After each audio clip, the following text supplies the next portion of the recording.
You are watching The Bible Witness.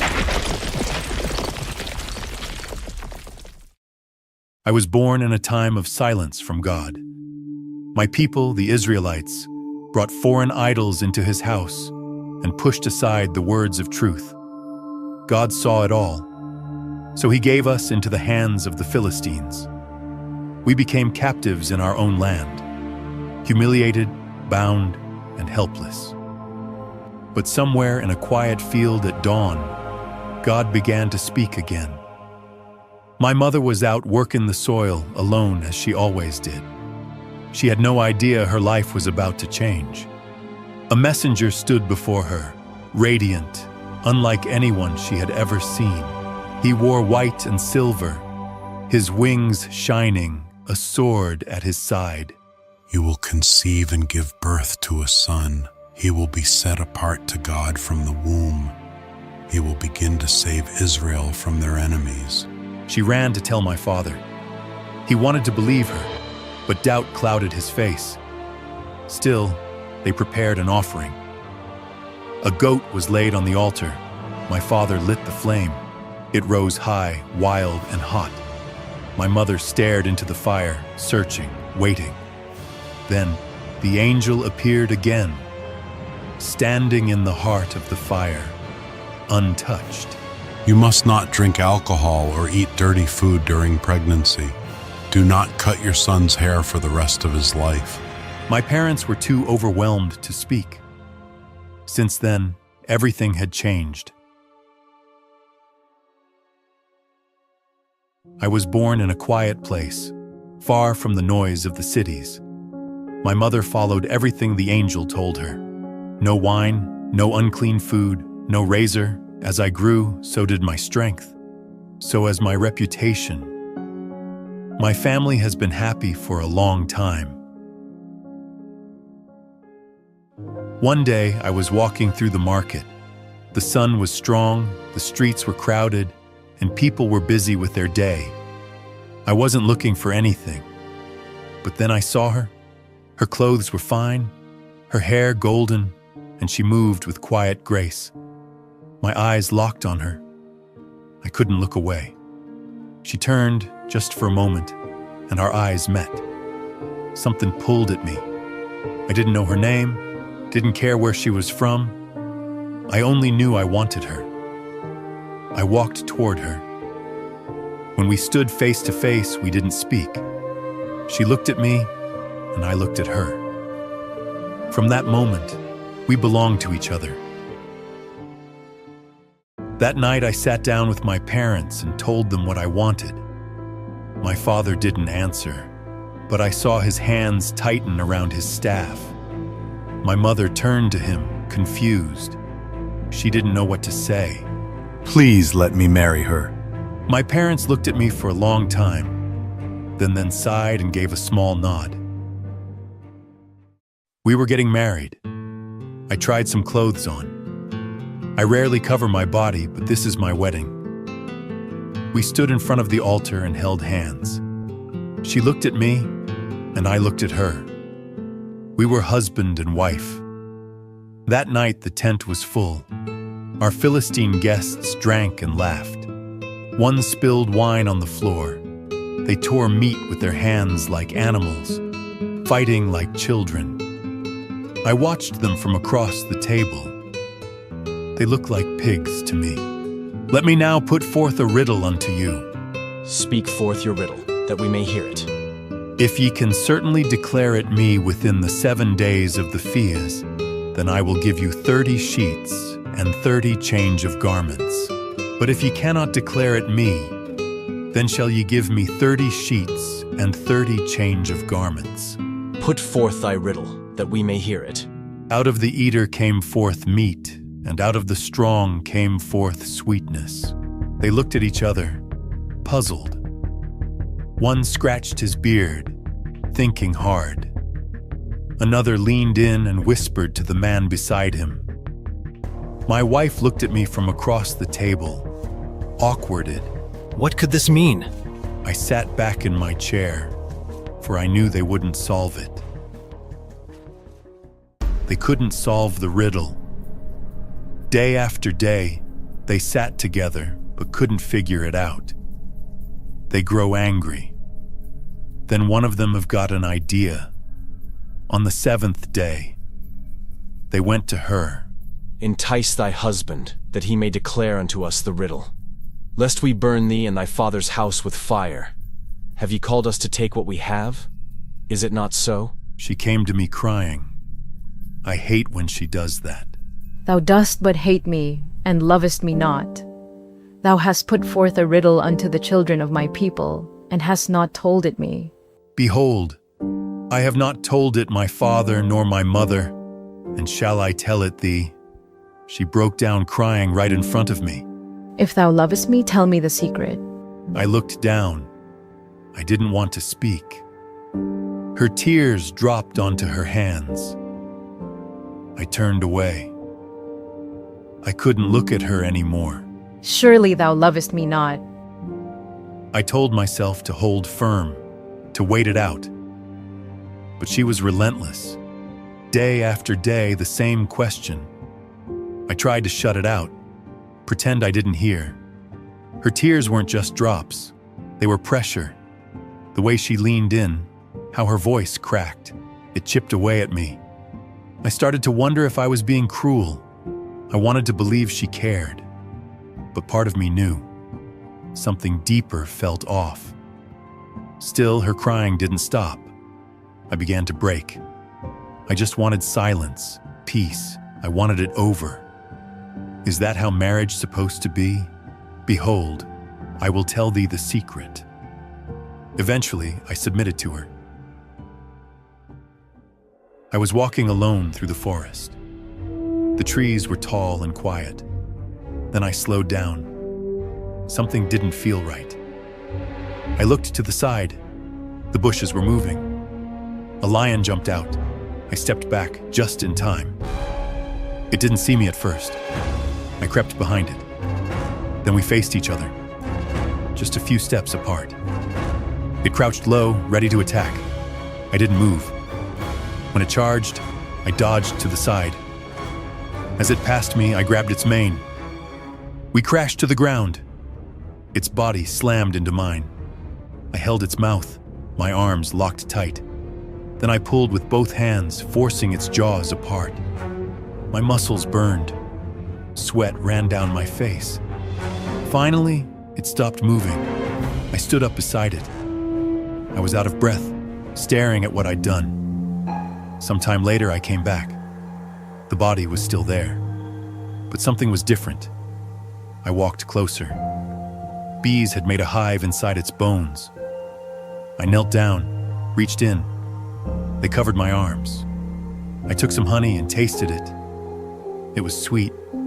I smiled. I filled a couple of jars with it.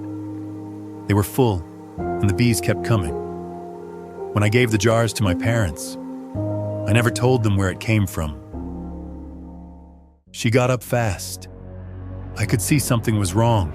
He hath told me the secret. The soldiers ran down the street to spread the word. By sunset, they were all waiting for me at the gate. What is sweeter than honey? And what is stronger than a lion? If ye had not plowed with my heifer, ye had not found out my riddle. They tricked me, so I went to pay my debt the way I said I would. I found other Philistine drinking at a tavern. I walked in. One by one, I knocked them down, and I took their clothes. 30 sets, just like I promised. They were drinking in the tavern when I came. I opened the door. I walked in and dropped the clothes. No one said a word. I turned around and left. I came back for her. She was standing there at the altar, but not with me. The guests were smiling, drinking, like it was just another wedding. I pushed the door open and stepped inside.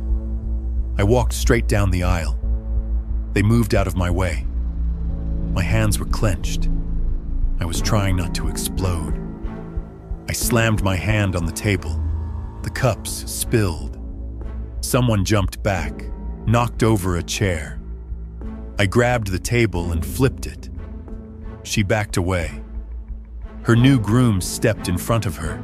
Why have you come? This is no longer your wife. I took her as my wife. Why did you give her away? I thought you utterly hated her. I gave her to your companion. Take her younger sister instead. She is fairer than she. Both enraged and broken. I turned around and walked toward the door. I didn't look back. That night, the land was still, but I wasn't. I'd caught wild animals, tied fire to their tails, and let them loose. Their backs burned like I burned inside. They tore through the Philistines' fields, spreading my anger with every step. Even the bundles they'd already harvested, gone in seconds. I made sure the fire reached the olive trees too. I wanted them to feel it everywhere. The whole field became a furnace. Their pride, their harvest, turned to smoke. I stood above it. I felt no guilt. I smiled. That was my revenge. They couldn't touch me, so they went after them. Where is Samson's wife? Please, we meant no offense. You helped him burn our fields. One of them threw a torch onto the roof. The straw caught fire right away. My wife was inside. So was her father. They had nowhere to go. They held each other, waiting for their death. No one stopped it. No one said a word. They just stood there and watched it burn. When I arrived, it was too late. They stood there like they didn't care, like nothing had happened. I didn't stop to think. I just ran at them. I hit one and took his weapon. Then more came. I didn't hesitate. I swung hard, aiming to break his bones. And when it was done, they were lying dead all around me. Then the sky opened. Cold rain, like the world trying to wash it all away. I went back to the ruins. My hands were shaking when I started digging. I found a scrap of her dress and a piece of her bone. That was all. I sat down and held her like it meant she was still there. But she wasn't. There was no fire left in me, just silence and the sound of rain. The Philistines came at dawn. From the hilltop, I saw their army setting up camp. Their commander stood in front of his tent with a sword pointing toward the hills. Then the men of Judah arrived, facing them from a distance. Why have you come up against us? We have come to capture Samson. It didn't surprise me. After what I did to them, I knew they would come. The men of Judah didn't want to fight, so they came looking for me. I saw them making their way down the rocky path toward my cave. I walked out to meet them. I already knew why they were there. Don't you know the Philistines rule over us? As they did to me, so I did to them. We've come to bind you and hand you over. Swear you won't kill me yourselves. We won't kill you. We'll only bind you. One of them pulled fresh ropes from his shoulder. He stepped toward me and began to tie my hands. His hands shook. The ropes were new and tight, meant to hold strong. I clenched my fists as he tied the final knot.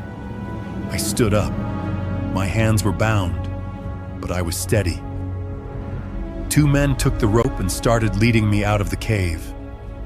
I didn't fight them. We crossed the open field. The sun was high. I walked, surrounded by men from my own tribe.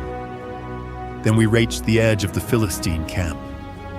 I saw the Philistine soldiers waiting. They looked pleased. They lined up in front of me, rows of Philistine soldiers waiting to take me. I was still on my knees, my hands tied behind my back, bruised and cut. Then I felt it. Something changed in me. The ropes around my wrists started to crack. The ropes snapped, strand by strand, and fell to the ground. I stood up. I looked down and saw a dry jawbone lying in the dirt. I picked it up. One soldier rushed at me with his sword. I swung. The jawbone hit his chest and dropped him fast. Another came from the side. I turned, hit his shoulder. He fell too. After that, they kept coming. I didn't stop. Every time one moved, I struck chest, neck, legs. I moved through them like fire through dry grass. I don't know how long it lasted. My arms burned. My skin was covered in sweat and dust. The ground around me filled with bodies. I stepped over one and struck the next. They couldn't even touch me. It was done. They were all on the ground. 1,000 of them. Blood on the dirt. With the jawbone of a donkey, heaps upon heaps. With the jawbone of a donkey, I have slain 1,000 men. I could barely breathe. I let go of the jawbone. It dropped to the ground and rolled in the dirt. The battlefield was silent. No more shouting, no more running. Just me. I was still alive, but I felt like I was dying. My mouth was dry, my lips cracked. You have granted this great deliverance. Shall I now die of thirst and fall into the hands of the uncircumcised? Then I heard something, a crack. I turned. A rock nearby split open, and water began pouring out. I crawled toward it. My hands hit the wet earth. I leaned in fast and drank. Cold water rushed into my mouth. I kept drinking, my face in the stream, my hands soaking. I didn't stop until my breath came back. My body still hurt, but I could feel my strength return. God had not forgotten me. The brothel was dark and warm. Women all around me. I drank to forget. The wine was strong. I held the jar to my lips and kept drinking. One of the women filled my cup again without asking. I let her. Then the curtain moved. She entered like smoke. She didn't smile. Everyone looked at her. So did I. She danced, moving like a bird. Her hips moved with purpose. Her arms flowed. She looked like she was hunting, not hunted. I was drunk. But I knew the difference. This wasn't just another girl. She reminded me of my wife. Her eyes locked in me, powerful, charming. Delilah came closer. The other women moved out of her way. She stopped in front of me. The music kept playing. She didn't speak, just raised her hand and touched my face. Slow, careful. I turned and grabbed her wrist, my hand wrapped around it tight, just to feel if she was real. I looked up. She looked down, then I kissed her. While I lay sleeping in her arms, they came, 4 Philistine lords. Entice him to tell us the secret of his great strength. Then we may overpower him and tie him up to subdue him. Each of us will give you 1,100 shekels of silver. She looked at the silver for a long time. And from that night on, her hands were softer, her voice sweeter. She asked more questions. The room was quiet. She lay beside me, her body close, her skin warm against mine. Please tell me the secret of your great strength and how you can be tied up and subdued. I kept my eyes on the ceiling. I didn't answer right away. If anyone ties me with 7 fresh bowstrings that have not been dried, I'll become as weak as any other man. While I slept, she went to the back door. I didn't hear it open. The Philistine brought her the fresh bowstrings. She came back quietly, walking like a shadow. I was still asleep when she wrapped them around my arms, one by one, tight, careful. She tied the last knot and stepped away. Behind the curtain, they were waiting. Soldiers with weapons holding their breath. Samson, the Philistines are upon you. My eyes opened, cold, alert. I pulled once. The cords snapped. They broke like burnt threads. I stood. They rushed me. I grabbed one by the collar and threw him across the room. The second I kicked down. The last one I slammed into the wall. None of them got back up. And then Silence. Delilah was on the floor, arms around her knees, her head down. I watched her for a second. Then she wiped her face and looked up at me. How lucky you woke up just in time. You made a fool of me and lied to me. Come now, tell me how you can be tied. I didn't answer right away. I turned toward the window. She waited. If anyone ties me securely with new ropes that have never been used, I'll become as weak as any other man. And again, I watched her face, but she showed me nothing. She met the Philistine in the dark at the back door. He handed her the ropes, fresh and unused. Later, when I was asleep, she came back into the room. Quiet, careful, I was still sleeping. She tied my arms again, each knot firm, the last one tighter than before. 3 men were hiding behind the curtain, weapons drawn, waiting. Samson, the Philistines are upon you. I opened my eyes, cold, clear. The ropes snapped the second I pulled. They were nothing. The men rushed at me. First one, I threw him across the room. Second, I kicked him down hard. The last, I slammed him into the wall. All of them dropped. And again, silence. Delilah sat on the floor, arms around her knees. She looked like she'd been crying. Maybe she had. I didn't care. How lucky you woke up just in time. Later that night, we lay together. The candlelight flickered. All this time, you've been making a fool of me and lying to me. Tell me how you can be tied. My eyes opened, steady. If you braids the 7 braids of my hair, I'll become as weak as any other man. I pretended to sleep. She slipped behind me, parting my hair. Her fingers moved through the braids. Hidden behind the curtain, the soldiers waited with their spears. Samson, the Philistines are upon you. My eyes snapped open. One man rushed in. I caught him instantly. A second came at me, straight off my elbow. I grabbed a nearby wooden frame and hurled it at the last man. Behind me, Delilah froze, eyes wide with fear. Beside her, I already felt the distance growing. Trust was slipping, and I knew love without it was fragile. How can you say you love me when your heart is not with me? You've mocked me 3 times and haven't told me the secret of your strength. I was exhausted, worn down by her persistence. My strength felt heavy inside me. No razor has ever touched my head. I've been a Nazirite dedicated to God from my mother's womb. If my head were shaved, my strength would leave me, and I'd be as weak as any other man. Her silence afterward told me everything. She had won. Come up once more. He has told me everything. My worth had been measured in money. That was all I was to them. I rested anyway, knowing part of me had already fallen asleep forever. The moment came when I was most defenseless. I had given her the chance. With each cut, what made me different slipped away. My strength wasn't leaving loudly. It fell quiet, like hair to the ground. Her satisfaction was the proof that love had never been the reason. Samson, the Philistines are upon you. I rose thinking I could fight again, but the power was gone. My own body betrayed me. The fist I raised trembled. I will go out as before and shake myself free. When they came, I realized I was already defeated before they touched me. Pain replaced power.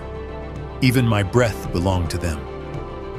Bound by ropes, I felt the truth. I was just another man now.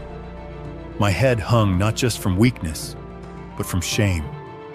Being dragged away felt like being torn from myself. One last look, one last tear. Nothing could undo what I had given away. Our eyes met, but there were no words left between us, only silence. Her face told me she felt nothing. That hurt more than the ropes. She was left with her victory, but I wondered if even she felt its weight. As they took me into the night, I knew that God had abandoned me. They chained me to the ceiling, leaving me broken and bleeding. My wrists were torn open, the iron cutting deep into my flesh. A soldier came in, looking at me like an animal to be slaughtered. He raised the dagger, and I knew what he was about to do. I opened my eyes, too weak to resist, and waited for the pain. They gouged out my eyes. Blood ran down my face, and the world went dark forever. They treated me like an animal, forcing me to grind the mill. My eyes were gone, my body broken. I sank into despair, believing everything was lost. I sat in silence without hope. But then, I felt a light from above. God had not abandoned me. His presence returned.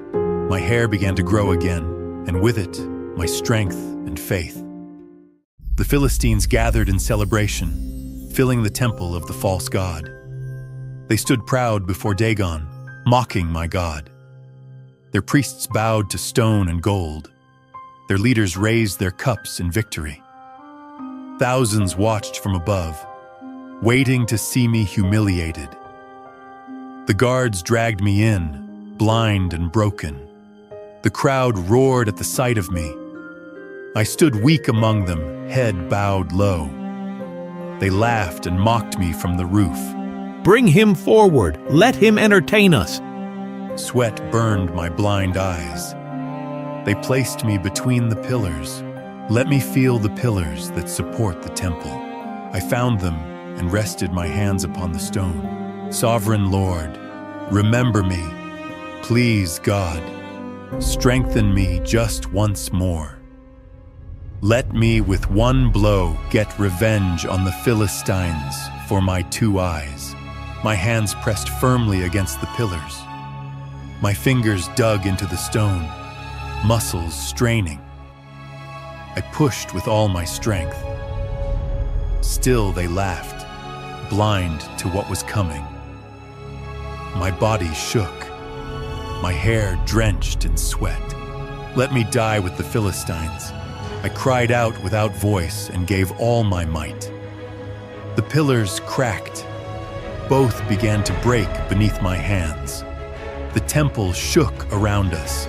The people panicked, screaming for escape. I pressed harder, my whole body against the stone. The pillars gave way. The roof came crashing down. Their rulers were buried in the ruins.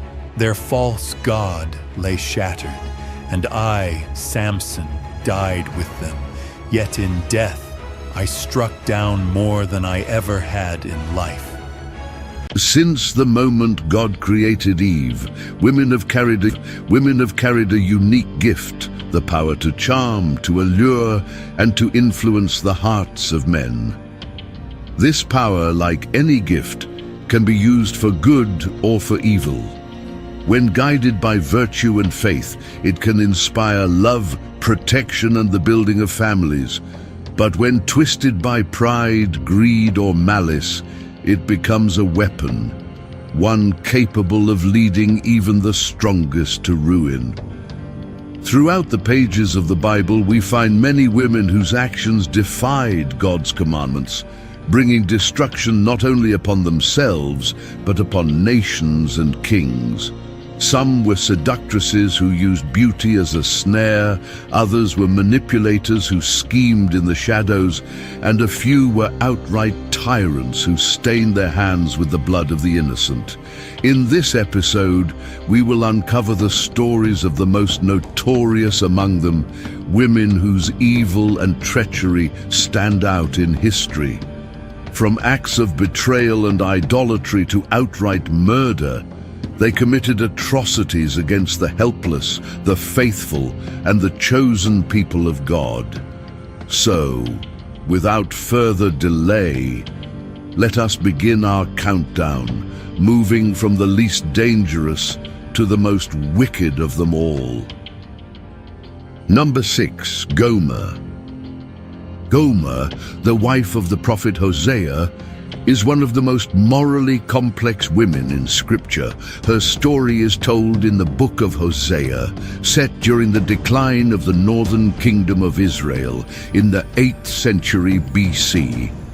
Unlike the other figures in this series, Gomer's notoriety is not tied to political assassination or idolatrous reign, but to personal unfaithfulness, a betrayal that God himself used as a living parable for his relationship with Israel.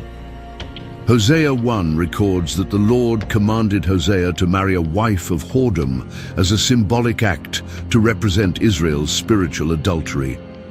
Gomer bore Hosea 3 children, each given prophetic names: Jezreel, Lo-ruhamah, not loved, and Lo-ami, not my people, signifying God's coming judgment on the nation.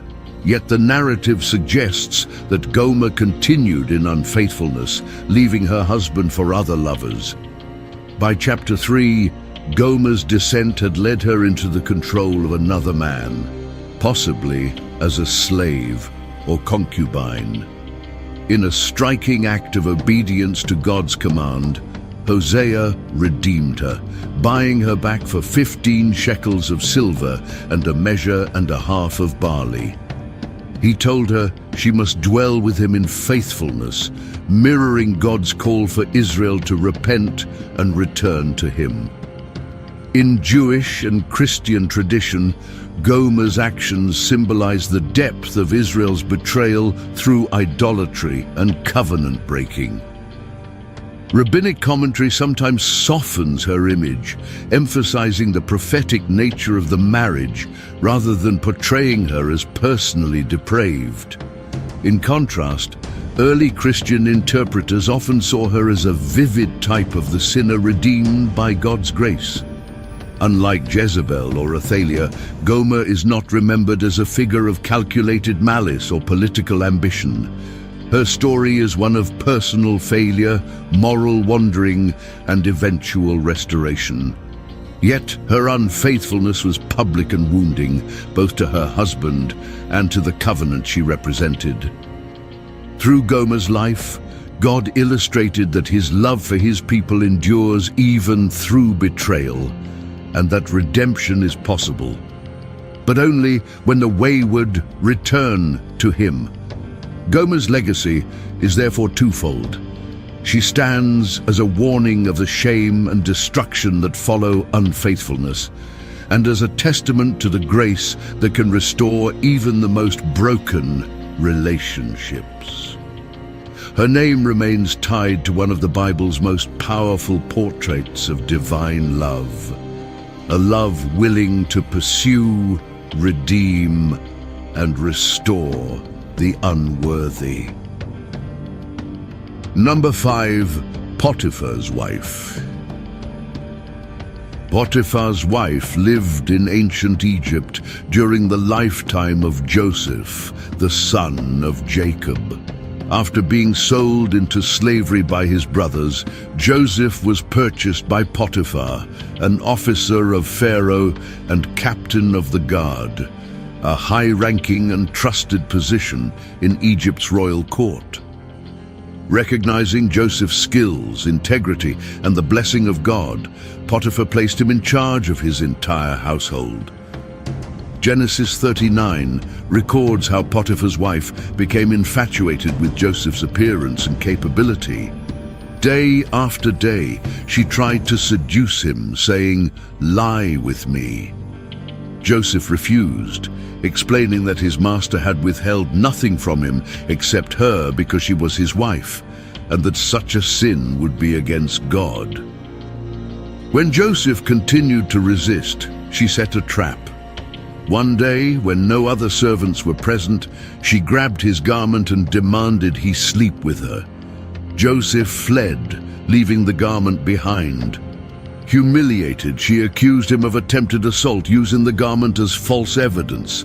Potiphar believed her and imprisoned Joseph. Jewish midrash and later Islamic tradition give her a name, Zuleika or Zuleika. In some Jewish legends, God appeared to Joseph in that moment, warning that yielding to her would bring destruction. Other Midrashic tales describe her showing Joseph to Egyptian women, whose awe at his beauty caused them to accidentally cut their own hands while slicing fruit. In Islamic and Persian poetry, notably Jami's Yusuf and Zuleika, the story is romanticized. She eventually repents, regains her youth by God's mercy, and marries Joseph. In the biblical account, Potiphar's wife faced no recorded punishment, but her false accusation drastically changed Joseph's life. Yet God used this injustice to place Joseph in the position where he would interpret Pharaoh's dreams and rise to power, saving Egypt and his own family from famine. Across traditions, her name endures as a warning about the destructive power of deceit, and in some cultures, as a symbol of unrestrained passion. Number 4, Delilah. Delilah lived during the time of the Judges, when Israel was in constant conflict with the Philistines. She resided in the valley of Sorek, an area under Philistine influence.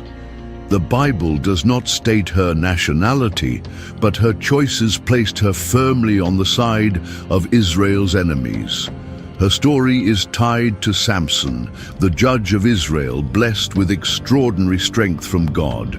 Judges 16:5 records how Philistine rulers offered her a massive bribe, 1,100 pieces of silver from each leader, to discover the source of Samson's strength. Driven by greed, Delilah agreed. She pressed Samson relentlessly. Despite several false answers, she persisted day after day until, as Judges 16:16 through 17 says, his soul was vexed to death, and he revealed the truth. As a Nazirite, his uncut hair was the sign of his vow to God. She lulled him to sleep on her lap, called a man to shave his 7 locks, and watched as his strength left him. The Philistines seized him, gouged out his eyes, and imprisoned him in Gaza. Judges 16:21. Jewish Midrash interprets her name as one who weakens, emphasizing not only Samson's physical loss, but also his spiritual decline. Some rabbinic traditions even claim Delilah married Samson and that they had children of great strength. Others depict her as a professional deceiver, hired to break Samson's resolve. In modern feminist and womanist readings, she's seen as a rare example of an ancient woman who acted with agency, secured financial independence, and walked away unpunished, effectively beating the system in a male-dominated culture. In the biblical account, her fate is unknown, but Samson's hair grew back, and God restored his strength for one final act, bringing down the temple of Dagon, killing himself and thousands of Philistines, including their leaders, Judges 16:28 through 30. Delilah's betrayal secured her immediate gain, but contributed to the destruction of those she served. Her legacy remains one of greed, manipulation, and calculated betrayal. A reminder that personal ambition at the expense of integrity can destroy both the betrayer and those they aid. Across scripture, tradition, and later literature, her name has become a byword for treachery. Number 3, Herodias. Herodias was a granddaughter of Herod the Great and a central figure in one of the New Testament's most infamous episodes. Born into the politically complex Herodian dynasty, she was first married to Herod Philip I, her half-uncle and son of Mariamne II. Later, she left him to marry his half-brother Herod Antipas, Tetrarch of Galilee and Perea. By Jewish law, This union was unlawful as it required divorcing her husband and marrying his brother, Leviticus 18:16. The arrangement was both politically and morally controversial. The Gospels portray Herodias as harboring a deep grudge against John the Baptist, who publicly condemned her marriage to Antipas as a violation of God's law. Mark 6:18-19. This rebuke humiliated her in the eyes of the public and fueled her determination to silence him. Her opportunity came during Herod's birthday celebration. Her daughter, identified by the Jewish historian Josephus as Salome, performed a dance that so pleased Herod and his guests that he swore to grant her anything she desired, up to half his kingdom. Prompted by her mother, Salome requested the head of John the Baptist on a platter. Mark 6:24-25. Though Mark records that Herod was exceedingly sorry, he chose to keep his oath before his guests. John was executed in prison, and his head was delivered to Salome, who gave it to her mother. Mark 6:26-28. It was a calculated act of vengeance, eliminating a righteous man who had challenged her authority and morality. Josephus, in Antiquities of the Jews, 18.5.1-4, confirms John's imprisonment and execution, but frames the motive in political terms. Antipas feared John's influence over the people might lead to rebellion, so he preemptively removed him. Josephus also expands the story beyond the Gospels. He recounts how, years later, Herodias urged Antipas to travel to Rome and petition Emperor Caligula for the title of king, matching the honor recently granted to her brother, Agrippa I. This ambition proved disastrous. Agrippa accused Antipas of conspiracy against Rome. Caligula stripped them of their wealth and exiled Antipas to Lugdunum in Gaul. Herodias was offered clemency and the chance to retain her property, but she refused and chose to share her husband's exile, a final act of loyalty to the man for whom she had abandoned her first marriage and for whom she had helped orchestrate a prophet's death. Christian tradition later cast Herodias and Salome as symbols of manipulation, cruelty, and the corrupting influence of unrestrained ambition. In medieval and Renaissance art, she often appears alongside Salome, holding the head of John the Baptist, cementing her image as a woman who used beauty, family ties, and political influence to achieve ruthless ends. Herodias' life is a study in the dangerous interplay of political power, personal resentment, and moral compromise. She faced no recorded divine judgment during her lifetime, but her name has endured in history as a warning of how vengeance, when coupled with ambition, can destroy reputations, ruin families, and alter the course of kingdoms. Number 2, Athalia. Athalia was the daughter of King Ahab and Queen Jezebel of Israel, making her a powerful link between the northern kingdom of Israel and the southern kingdom of Judah. Through marriage to King Jehoram of Judah, she became queen consort, and later the mother of King Ahaziah. Her lineage carried the political cunning of the house of Omri and the idolatrous legacy of her mother Jezebel. When her son Ahaziah was killed, Athalia moved swiftly to secure the throne for herself. According to 2 Kings 11:1-3, and confirmed by Josephus, Antiquities 9.7, she ordered the slaughter of the entire royal family, including her own grandchildren, to eliminate all possible heirs to David's throne. It was an unprecedented act of cruelty in Judah's history, aimed at severing the Davidic line itself.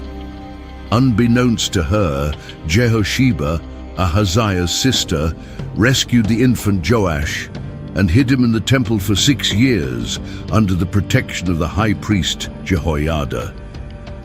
During her 6-year reign, Athalia ruled Judah as its only queen by her own authority, not as a consort.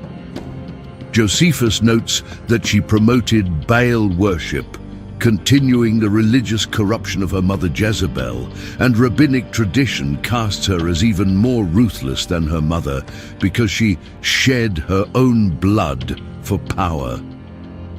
Her rule was marked by oppression, idolatry, and the suppression of the rightful royal line.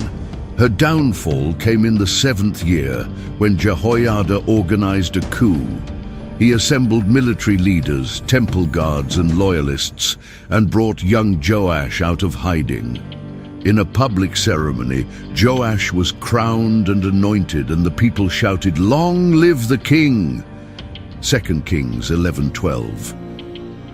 Hearing the commotion, Athalia entered the temple, saw the boy king beside the pillar, and tore her clothes, crying, "Treason! Treason!" Jehoiada ordered her removed from the temple precincts and executed at the palace entrance. 2 Kings 11:13 through 16. Athalia with Jezebel as archetypes of unrepentant wickedness and the corrupting influence of ambition. Athalia's legacy is one of ruthless ambition, religious apostasy, and the attempted destruction of God's chosen dynasty. She faced the ultimate judgment, not through years of exile or disgrace, but through immediate execution. Her story remains a stark warning. Power pursued without righteousness leads not to lasting glory, but to violent downfall. Number 1. Jezebel. Jezebel was the daughter of Ethbaal, king of the Sidonians, who was both a political ruler and high priest of Astarte, Ashtoreth, the Phoenician goddess. Her marriage to King Ahab of Israel was a calculated political alliance that brought Phoenician influence, and with it Baal and Asherah worship, into the heart of Israel. A fervent devotee of Baal, Jezebel aggressively promoted idolatry, building altars and temples to Baal in Samaria and supporting 450 prophets of Baal and 400 prophets of Asherah. 1 Kings 16:31 through 33. 18 மணி 19 நிமிடம். She sought to eradicate the worship of Yahweh entirely, replacing it with the Canaanite religion of her homeland. Rabbinic tradition and later Jewish commentary portray her not only as a pagan zealot, but also as a political strategist who understood that controlling religion meant controlling the nation. One of her most notorious acts was the murder of Naboth, a righteous man whose vineyard Ahab coveted. When Naboth refused to sell, Jezebel wrote letters in Ahab's name, ordering the city elders to accuse him falsely of blasphemy and treason. Naboth was stoned to death, and Ahab took possession of the vineyard. 1 Kings 21:7 through 16. This calculated misuse of legal authority revealed her willingness to use deceit, perjury, and judicial murder to achieve her ends. Jezebel's influence over Ahab was so pervasive that the Bible states, "There was none who sold himself to do what was evil in the sight of the Lord like Ahab, whom Jezebel his wife incited." 1 Kings 21:25. She also spearheaded a violent campaign against the prophets of Yahweh, slaughtering many and forcing the faithful into hiding. Obadiah, a palace official loyal to God, concealed 100 prophets in caves to protect them from her wrath. 1 Kings 18:4. Her confrontation with the prophet Elijah became legendary. After Elijah's dramatic victory over the prophets of Baal on Mount Carmel, where fire from heaven proved Yahweh's supremacy, Jezebel swore to kill him. Elijah fled into the wilderness, 1 Kings 19:1-2, marking her as an implacable enemy of God's messengers. Josephus confirms her foreign origin, her introduction of Baal worship, and her role in promoting moral and religious corruption in Israel. Antiquities 8:13. Later, Christian tradition immortalized her as a symbol of immorality and false religion, a name even used in Revelation 2:20 to describe corrupting influences within the church. Her death was prophesied by Elijah. OGs would devour her by the wall of Jezreel, 1 Kings 21:23. Years later, Jehu, anointed to destroy Ahab's dynasty, confronted Jezebel. In an act of calculated defiance, she painted her eyes, adorned her head, and mocked him from a window. At Jehu's command, her own attendants threw her down. She was trampled by horses, and dogs consumed her body, leaving only her skull, feet, and hands. 2 Kings 9:30-37, fulfilling Elijah's prophecy in graphic detail. Jezebel's name became a byword for treachery, idolatry, and unrepentant wickedness. Her life is a warning of how power without righteousness corrupts completely, and how divine judgment, though delayed, is inevitable. A bonus chapter, Lilith.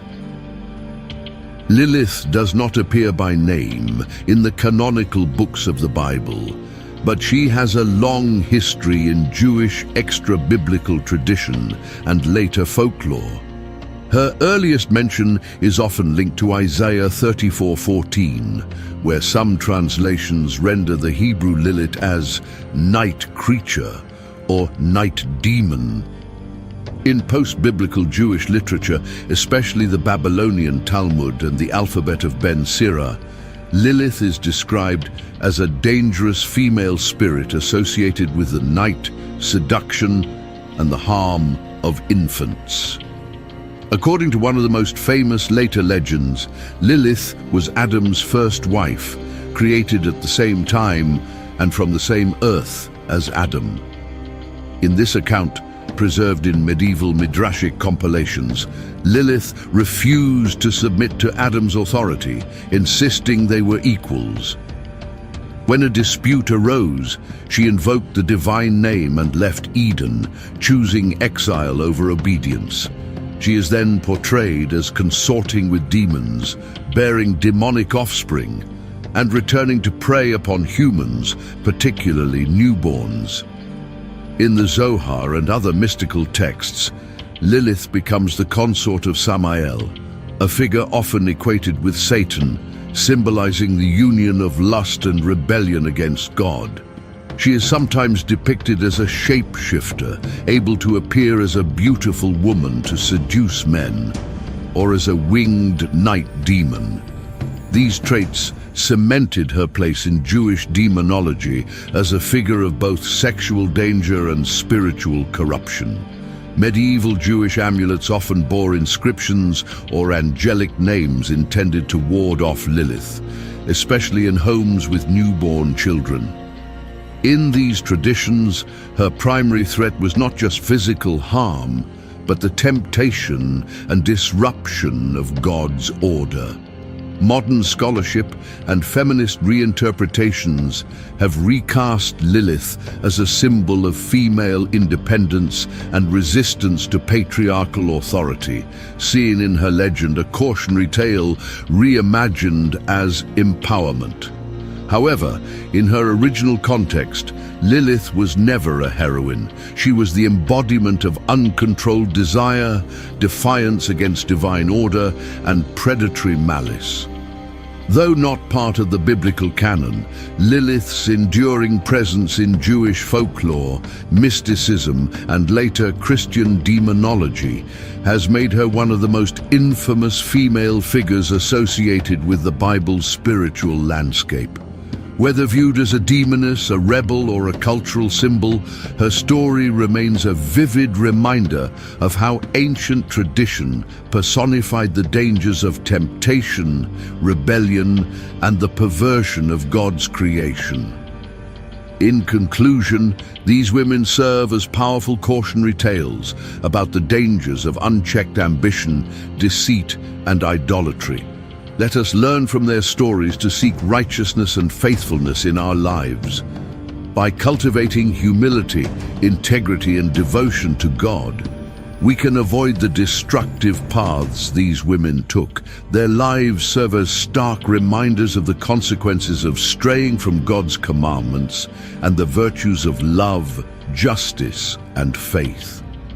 Instead, may we strive to live in a way that honors God, promotes goodness, and leads to a life of fulfillment and divine favor. In the Abrahamic faiths, angels are the most powerful spiritual beings after God himself.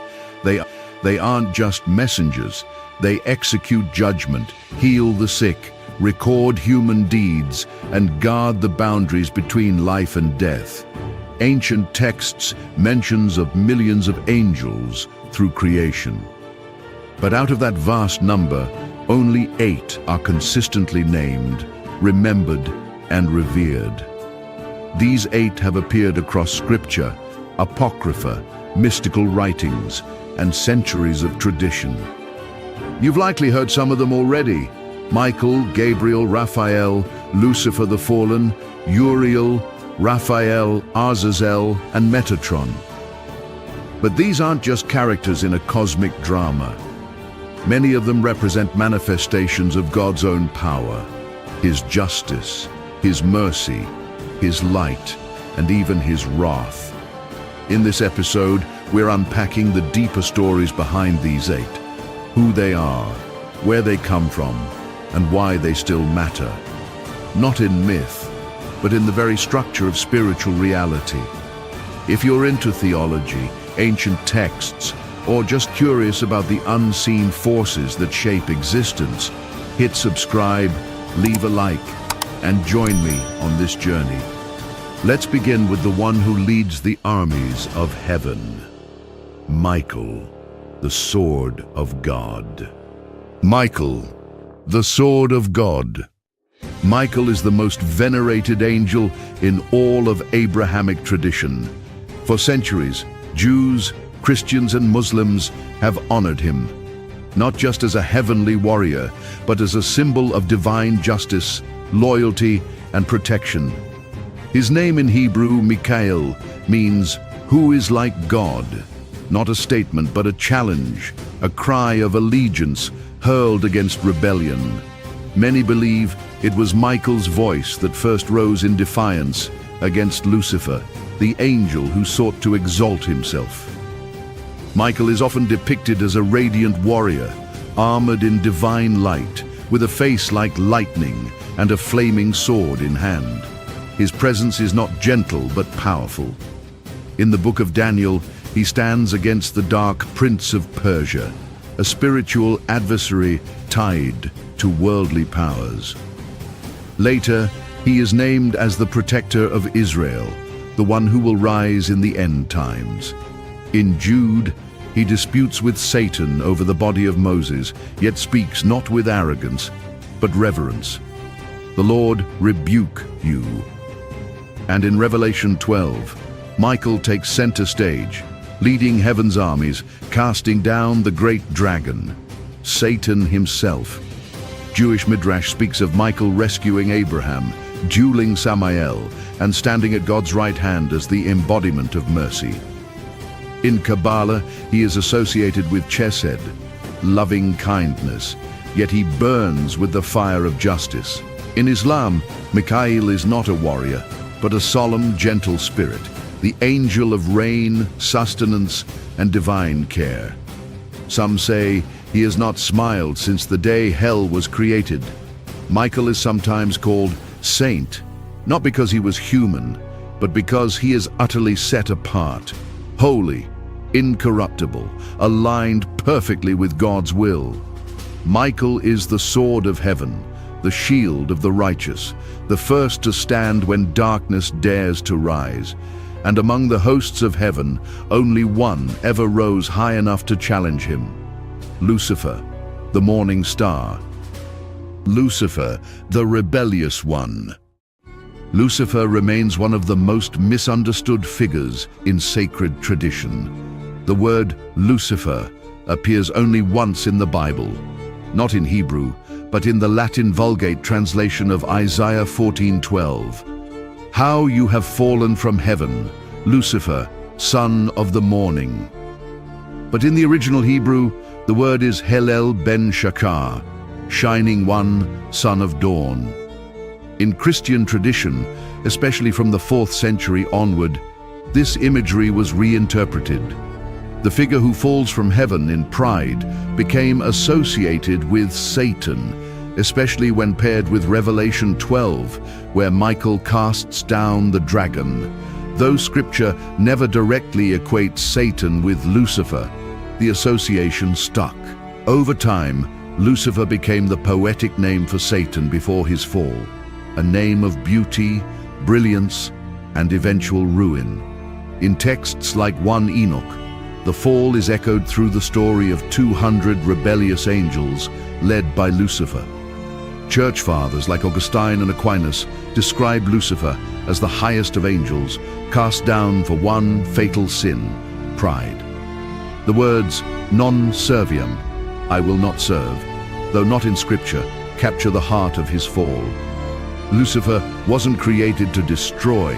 He was magnificent until he chose to rise beyond what heaven allowed. He fell, not from weakness, but from brilliance, twisted inward. Lucifer and Michael, rebellion and loyalty, pride and obedience, both powerful, both eternal.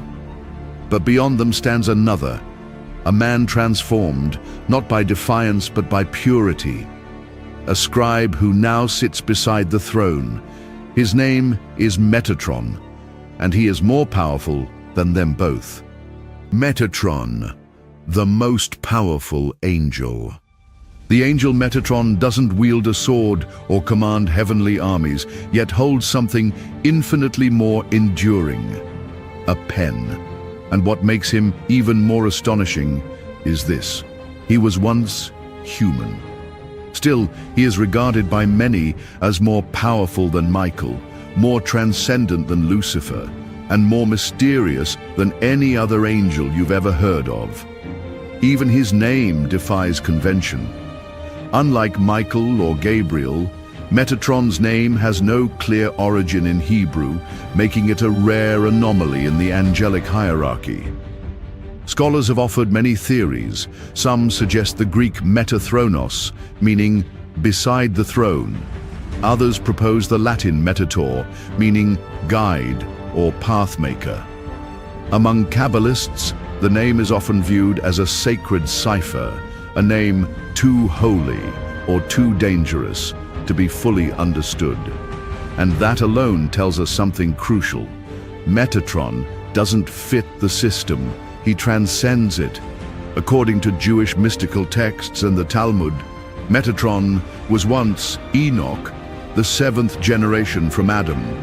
The book of Genesis says simply, Enoch walked with God, and then he was no more because God took him.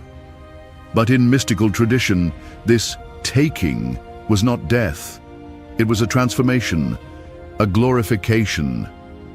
In the book of 3 Enoch, Enoch is said to have been exalted into heaven, transformed into the angel Metatron, granted 72 wings, 365,000 eyes, and placed beside the divine throne. His glory became so intense that other angels mistook him for God himself and moved to destroy him, because in heaven only one may sit and only one may be worshipped. That moment, nearly divine yet not, defines his paradox.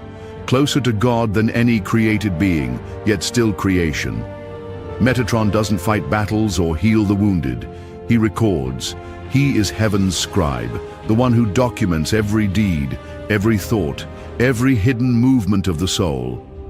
In the Talmud, Rabbi Elisha once saw him writing the Book of Life, and from that vision fell into heresy, unable to accept that anyone but God could wield such authority.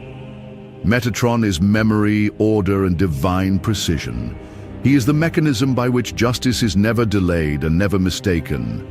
Michael wields the sword, Lucifer bore the light. But Metatron holds the record that outlasts them both.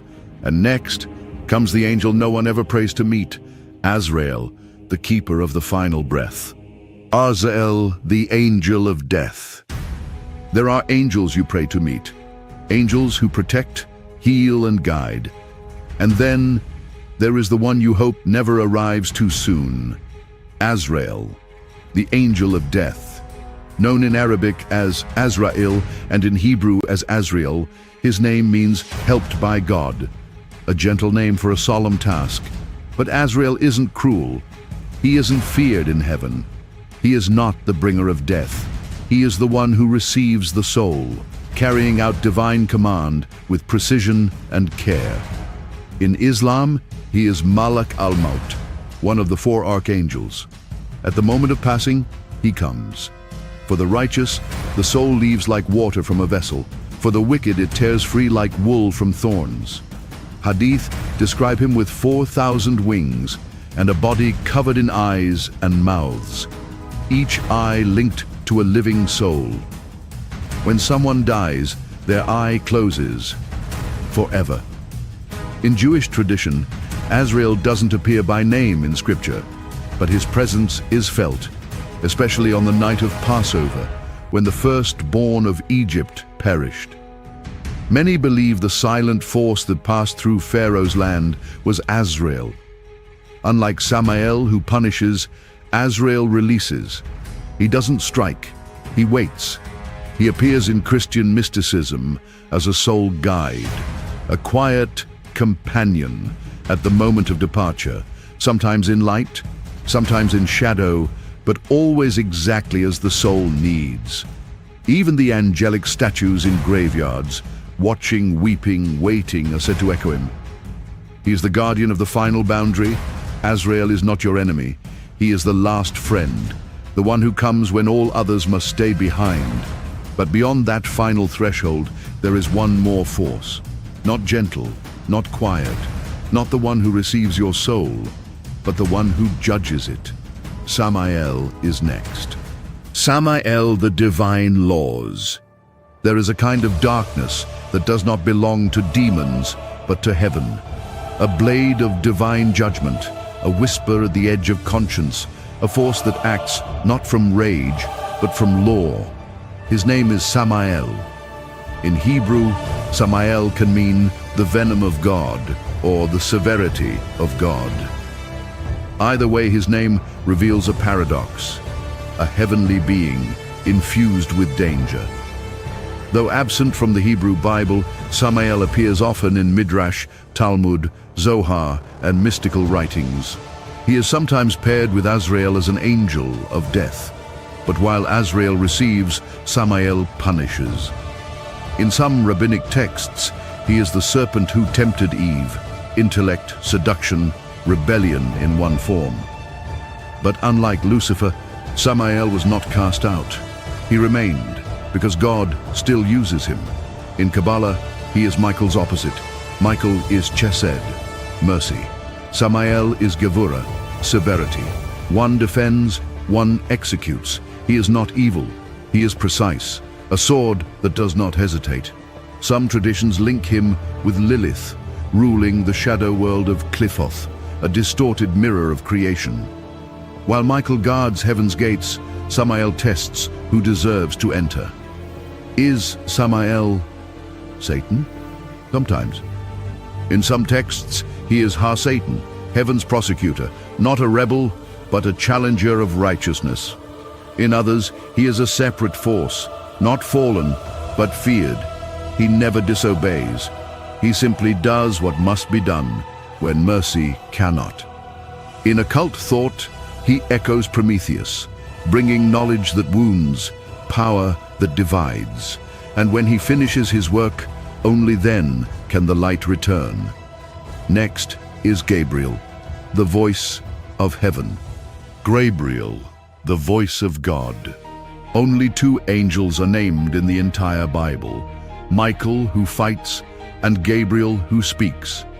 And Gabriel's voice opens the door to the incarnation. Gabriel, the messenger. His name in Hebrew, Gabriel, means the strength of God, or God is my strength. But it's not the kind of strength that breaks bones or shakes the earth.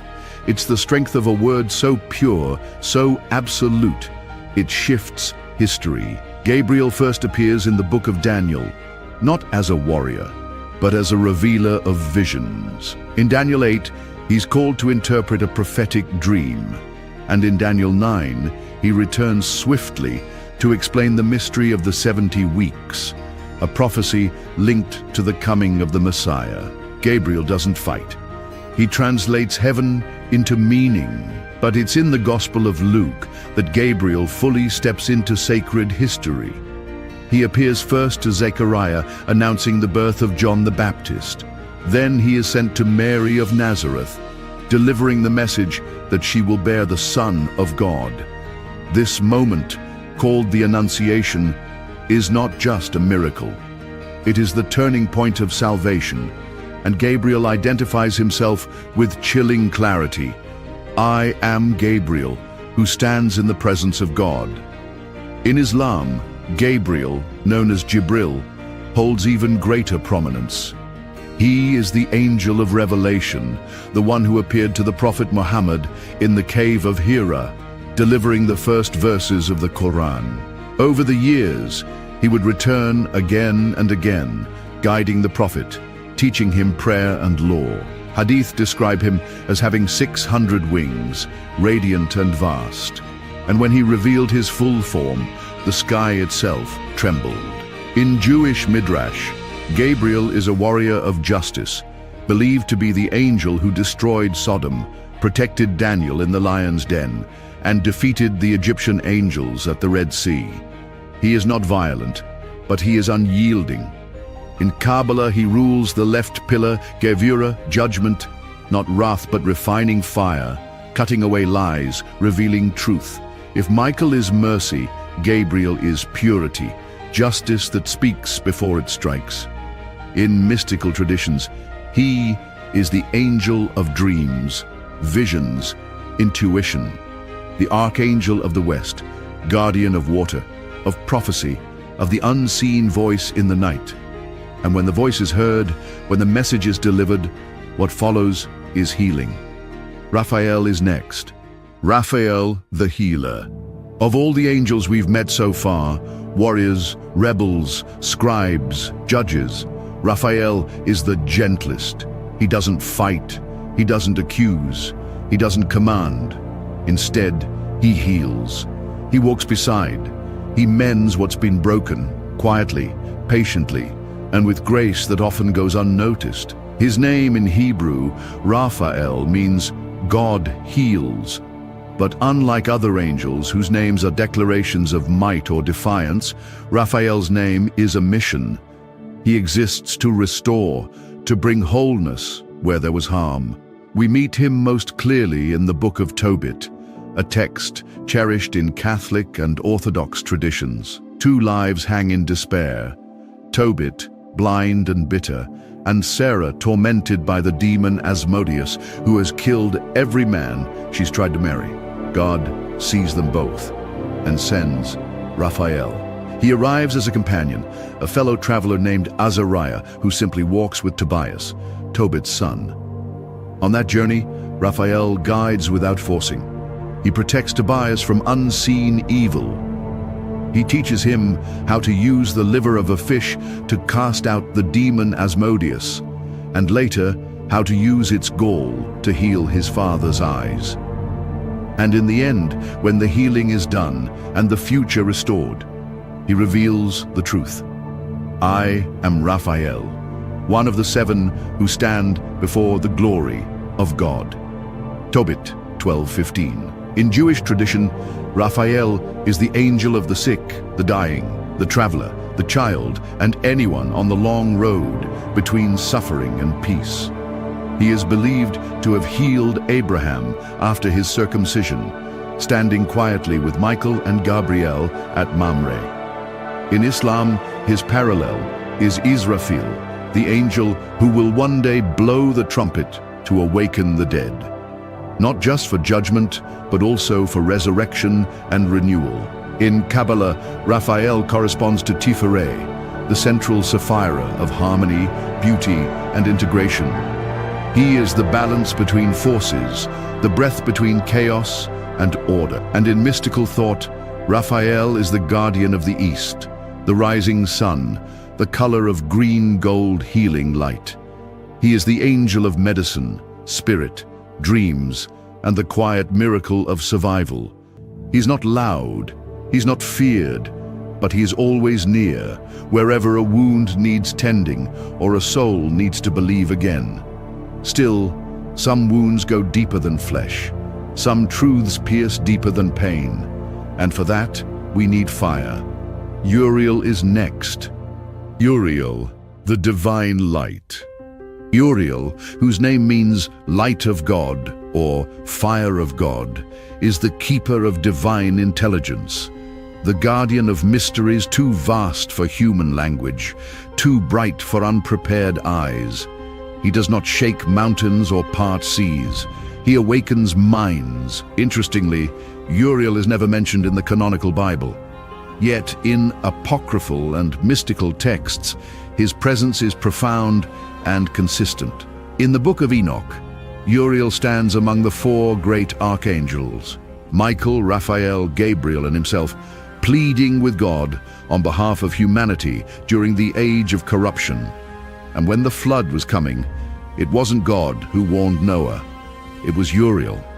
In 1 Enoch 10, Uriel is sent to earth, not to destroy, but to reveal. He tells Noah of the coming judgment, giving him the chance to prepare. The message is not wrath, it's wisdom in time. Later, in the book of 2 Esdras, Uriel is sent again, this time to the prophet Ezra, who cries out in anguish, questioning why evil prospers and the innocent suffer. But Uriel does not soothe him. Instead, he challenges him. He replies not with comfort, but with questions of his own. You cannot understand what is on earth, and yet you seek to know the ways of heaven? Uriel is not a tutor. He is a flame of divine logic, forcing the soul to grow before it can grasp eternal truths. In the Eastern Orthodox Church, Uriel is venerated as an archangel of repentance and divine justice, the one who shines light into the human conscience, making hidden sin visible, not to condemn, but to call for return. In Kabbalah, Uriel is sometimes placed in Malkuth, the lowest Sapphira, where God's presence touches the material world. In this view, Uriel brings divine awareness into ordinary life, bringing light not from above, but from within. In esoteric systems, Uriel is the angel of the north, of earth, of wisdom, grounded in action. He is linked to prophecy, discovery, the sun, and scientific revelation, a silent guide in dreams, visions, and intellectual breakthroughs. Where Gabriel speaks, Uriel shines. Where Michael defends, Uriel reveals. He is the final voice before judgment, the last light before the abyss. 8 angels, each one a reflection of something divine.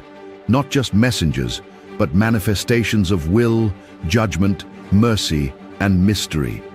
Michael stood with the sword of God. Lucifer fell with the weight of his own pride.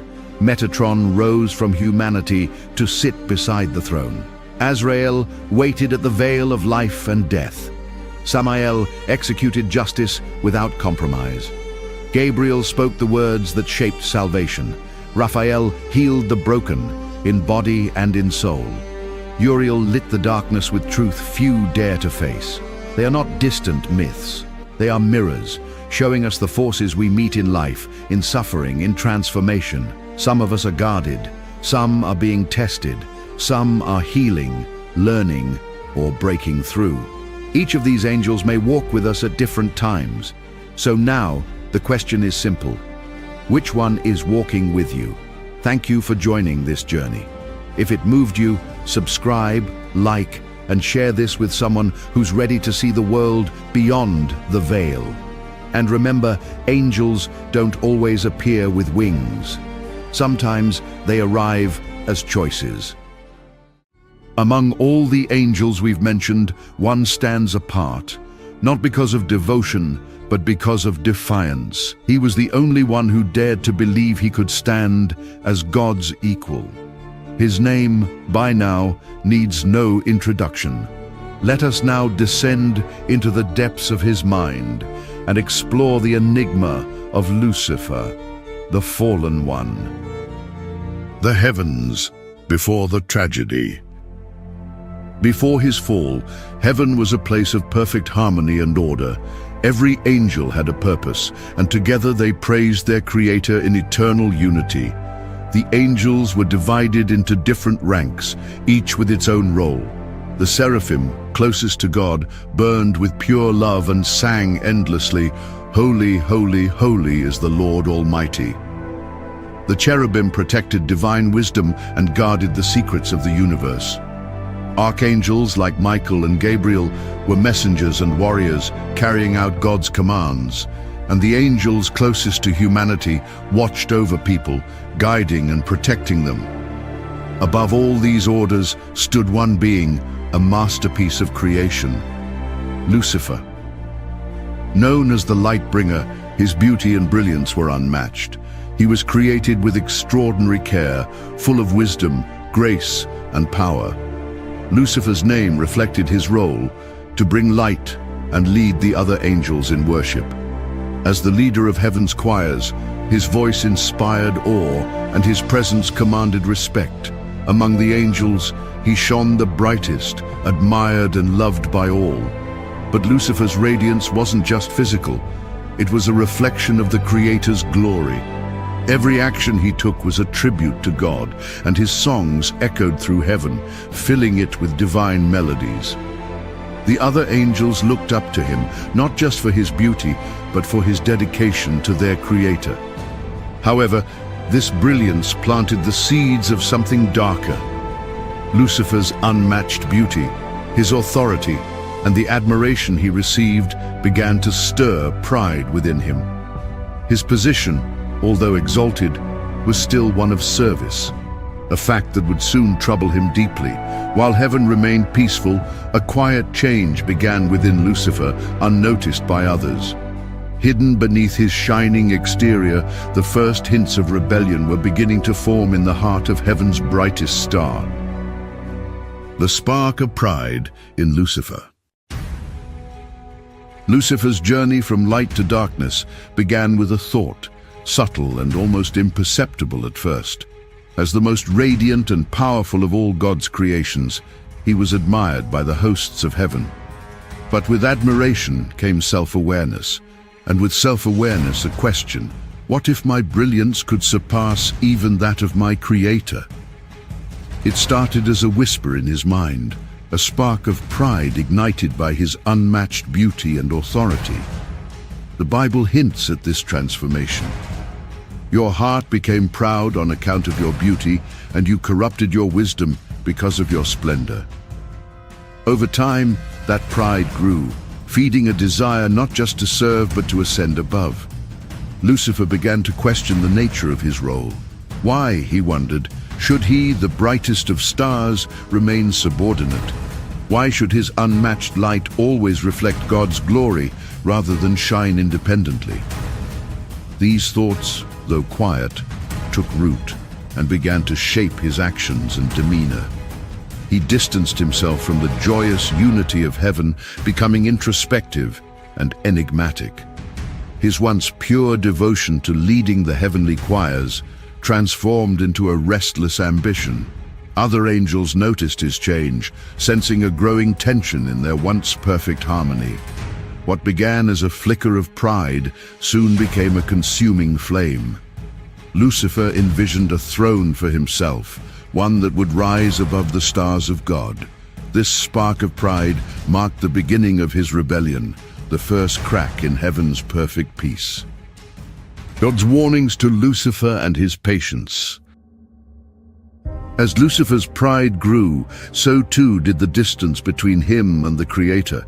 But God, in his infinite love and patience, did not abandon his most magnificent creation. Instead, he reached out to Lucifer, offering him guidance and opportunities to turn back. God's voice, gentle yet firm, spoke directly to Lucifer's heart. "My son, remember where your light comes from. It is a reflection of my love. Do not let pride shroud the beauty I have placed within you." Lucifer's response was outwardly respectful but inwardly conflicted. He lowered his gaze and spoke words of reverence, but the fire of ambition within him continued to burn. God, who sees beyond words into the depths of the soul, knew the struggle Lucifer faced. Still, he gave him time, space, and countless reminders of his enduring love. The Creator's warnings were not commands of submission, but invitations to humility. He reminded Lucifer of the divine order, where every being, no matter how glorious, had a purpose rooted in service and unity. Yet these reminders only deepened the conflict in Lucifer's heart. To him, they felt less like wisdom and more like limitations, chains holding back his potential. God's patience was vast, but it was not without limit. The tension in heaven grew palpable as other angels began to notice Lucifer's change. Some approached him with concern, urging him to reconcile with the Creator, while others, dazzled by his brilliance, began to share in his quiet doubts. Despite the warnings, Lucifer's pride continued to swell, setting the stage for the rebellion that would forever alter the fabric of creation. The revelation that broke Lucifer's faith. The moment that would change everything came with a divine announcement. God, in his infinite wisdom, revealed a new plan, the creation of humanity. These beings, made in God's image and likeness, would possess both flesh and spirit, a unique fusion of heaven and earth. But the revelation didn't end there. God also declared that in time, he himself would take on human form as the Messiah, entering their world to redeem them from sin. For most of the angels, this announcement was met with awe and wonder. The idea of God's love extending to a fragile, mortal creation was a testament to his boundless compassion.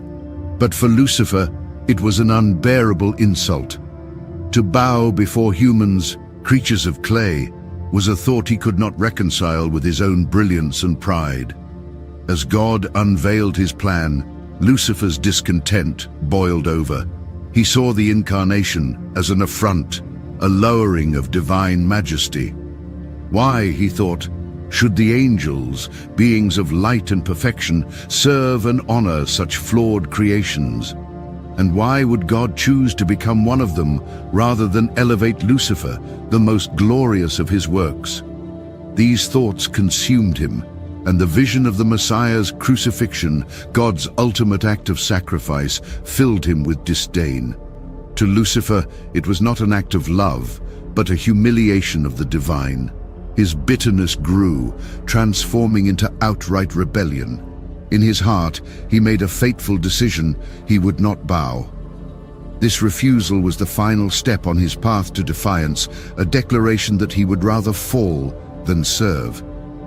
The angels watched as their brightest star turned away, his once radiant light dimmed by the shadow of pride.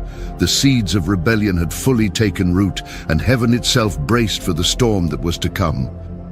Lucifer's defiance and the rise of rebellion.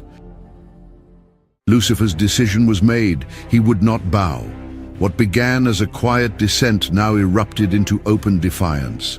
The morning star, once the beacon of heaven, stood firm in his refusal to accept God's plan.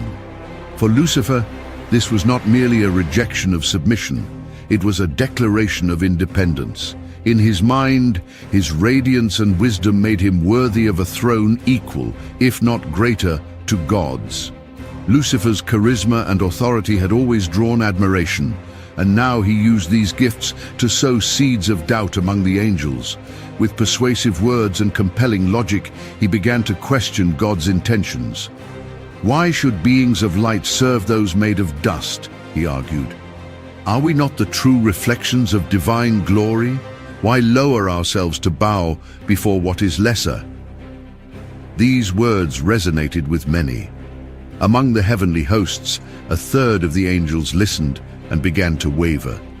They were captivated by Lucifer's vision of a new order, one where they would no longer serve, but reign. His rebellion was not framed as disobedience, but as liberation, a chance to rise above their ordained roles and claim what they believed was their true potential.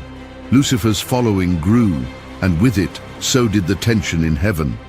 What had once been a realm of perfect harmony now trembled under the weight of division. The faithful angels watched with sorrow as their brothers and sisters turned away, seduced by Lucifer's rhetoric. Finally, the moment of no return arrived. Lucifer, with his army of rebels, declared war against the Creator. This was not just a battle for power, but a fundamental challenge to the divine order. The rebellion marked the beginning of a cosmic conflict that would forever change the fabric of creation, a war between light and darkness, loyalty and pride. The war in heaven. The rebellion erupted with a ferocity that shook the very foundations of heaven. On one side stood Lucifer and his army of angels, united in their defiance against the Creator. On the other, the loyal angels, led by the archangel Michael, who stood unwavering in their allegiance to God. The battlefield was unlike anything imaginable, a celestial realm ablaze with the clash of divine power and rebellious ambition. Swords of light met shadows of defiance as the two forces collided. The heavens, once filled with harmonious melodies of praise, now echoed with the thunder of a cosmic war. At the heart of the conflict was Lucifer, radiant yet twisted by pride. His voice, once the leader of the heavenly choirs, now rallied his followers with promises of a new order, one where they would reign as equals, free from the constraints of servitude. "We are the true bearers of light," he cried. "Why should we kneel when we are meant to rise?" But Michael, small in stature compared to the grandeur of Lucifer, stood unshaken. His cry of defiance reverberated across the heavens. "Who is like God?" This rallying cry became the anthem of the loyal angels, a reminder of the Creator's unmatched power and love. The battle raged on, each side unleashing their full strength. The fallen angels fought with desperation, driven by their ambition and Lucifer's charisma. But the faithful angels fought with purpose, drawing strength from their Creator's presence. The light of God's truth illuminated their path, strengthening their resolve with every clash. In the end, loyalty triumphed over rebellion. Lucifer and his forces, though powerful, could not overcome the might of divine justice. One by one, the rebels were cast down, their radiance extinguished as they fell from grace. Lucifer, the once bright morning star, was hurled into the abyss, his dream of supremacy shattered. The war left scars on heaven, a reminder of the cost of pride and defiance. But it also affirmed an eternal truth. No darkness, no rebellion can overcome the light of the Creator. Michael's victory was not merely one of strength, but of unwavering faith and loyalty, a testament to the enduring power of good over evil. The fall of Lucifer and its consequences. Defeated and cast out, Lucifer's rebellion came to an end, but its consequences reverberated across creation. He and his followers, once radiant beings of light, plummeted into the abyss, a realm of chaos and darkness far removed from the glory of heaven. This place, desolate and unholy, became their prison, and for Lucifer, it became his kingdom, hell. Stripped of his heavenly splendor, Lucifer's beauty turned to ruin. His light, once a reflection of God's glory, became a shadow twisted by hatred and envy. No longer the morning star, he now bore a new name, Satan, the adversary. The angels who followed him, now demons, shared in his fall and his anguish, bound to a fate of eternal separation from their Creator. Satan is often depicted not as male or female, but as a figure that embodies raw power and menace. In many portrayals, he takes the form of a muscular man with a fierce and menacing face, crowned with sharp, twisted horns. His voice is described as a lion's roar, always lurking, waiting to devour. Power lies in his cunning and deceit. He is a master manipulator, earning the nickname the Deceiver for his unmatched ability to twist words and manipulate minds.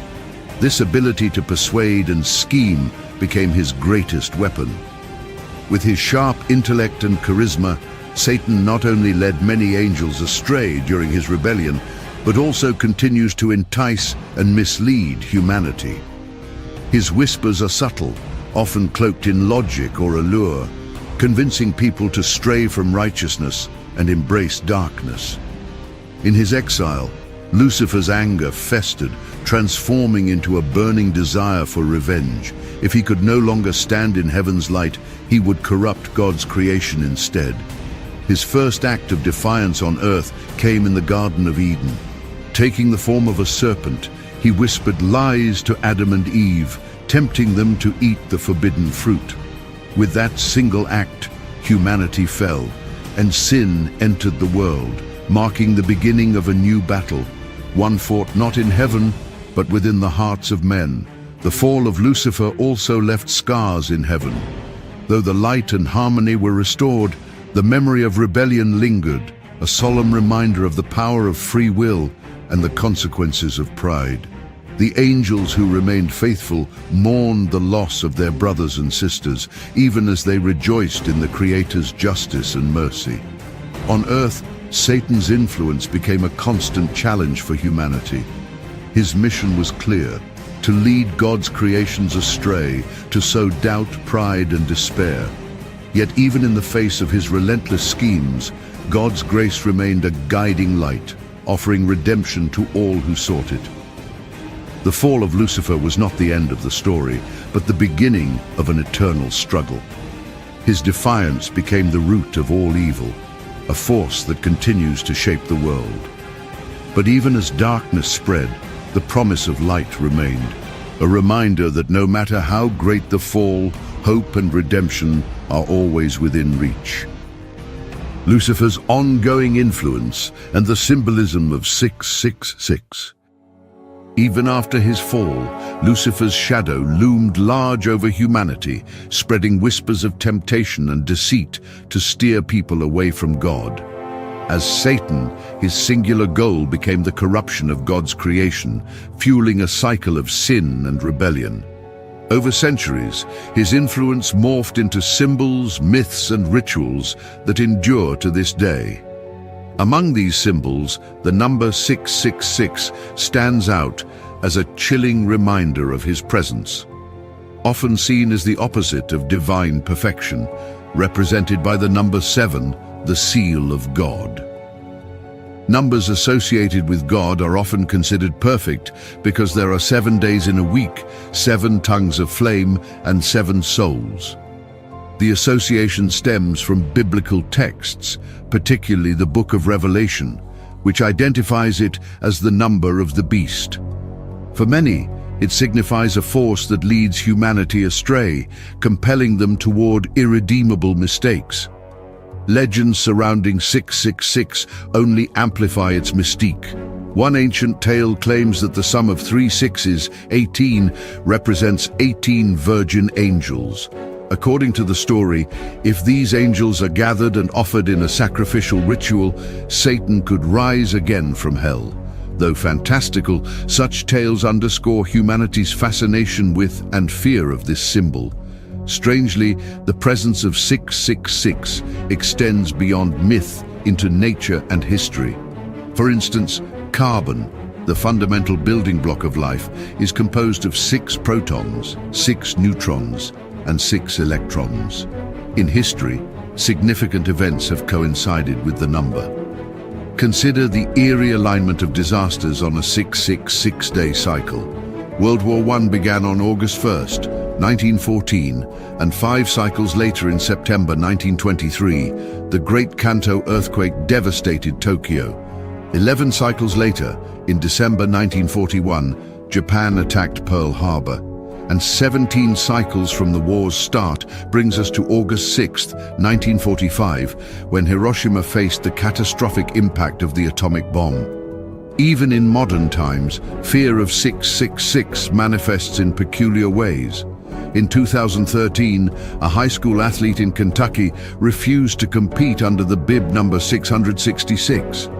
Early computer processors also avoided using 666 MHz as a speed specification, opting instead for 667 MHz to sidestep controversy.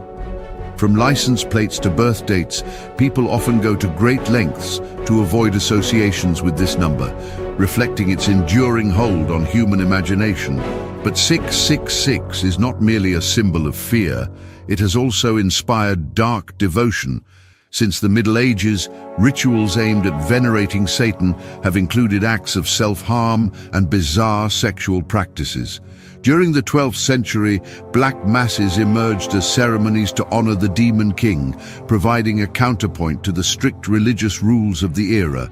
Because at the time, some Catholic churches taught that believers were not allowed to be intimate with one another, even if they were married. In the case of marriage, you were only permitted to conceive during certain months of the year with your spouse. If a couple had a child outside the prescribed months, they would not be allowed to be intimate for many years as a form of punishment. These rather strict rules made many people feel constrained, so quite a few turned to worshipping Satan in order to have a more comfortable life, free from such restrictions.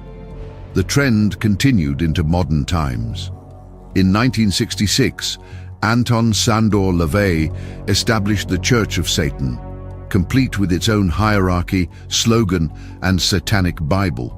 Members performed rituals that were shocking in their grotesqueness, offering sacrifices, both animal and human, to the Black Pope.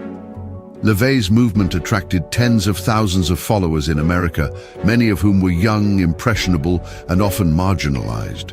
Some adherents even believed that offering their souls to Satan would grant them power in this life and dominance in the next. Many people who worship Satan argue that their Lord is not truly that evil or cruel. They reason that according to the Christian Bible, God killed millions of people. For instance, during the Great Flood, when the entire human race was wiped out, except for Noah's family, or the complete annihilation of Sodom and Gomorrah because God deemed its people too sinful. When leading the Israelites out of Egypt, God did not hesitate to inflict a multitude of disasters upon that land, including the killing of all the Egyptians' firstborn sons. Meanwhile, Satan has not killed many people. He merely tempts them to act upon the evil already inherent in their nature. Tragically, such beliefs have led to horrifying acts. Over a decade ago, a group of students in France desecrated a grave, stabbing a corpse's heart with a cross and documenting the act in photographs. When arrested, they proudly declared themselves Satanists. In Germany in 2011, a young couple killed their friend during a satanic ritual, tattooed demonic symbols on his body, and drank his blood. They believed their sacrifice would please their master and secure favor in his eyes. These stories illustrate the dark path paved by satanic worship, where reverence for evil eclipses all moral boundaries. Satan's influence extends beyond worship into possession. In the Bible, demonic possession is depicted as a direct manifestation of his power, causing mental and physical torment. Dr. Richard Gallagher, a psychiatrist and professor at New York Medical College, spent 25 years investigating cases of alleged possession.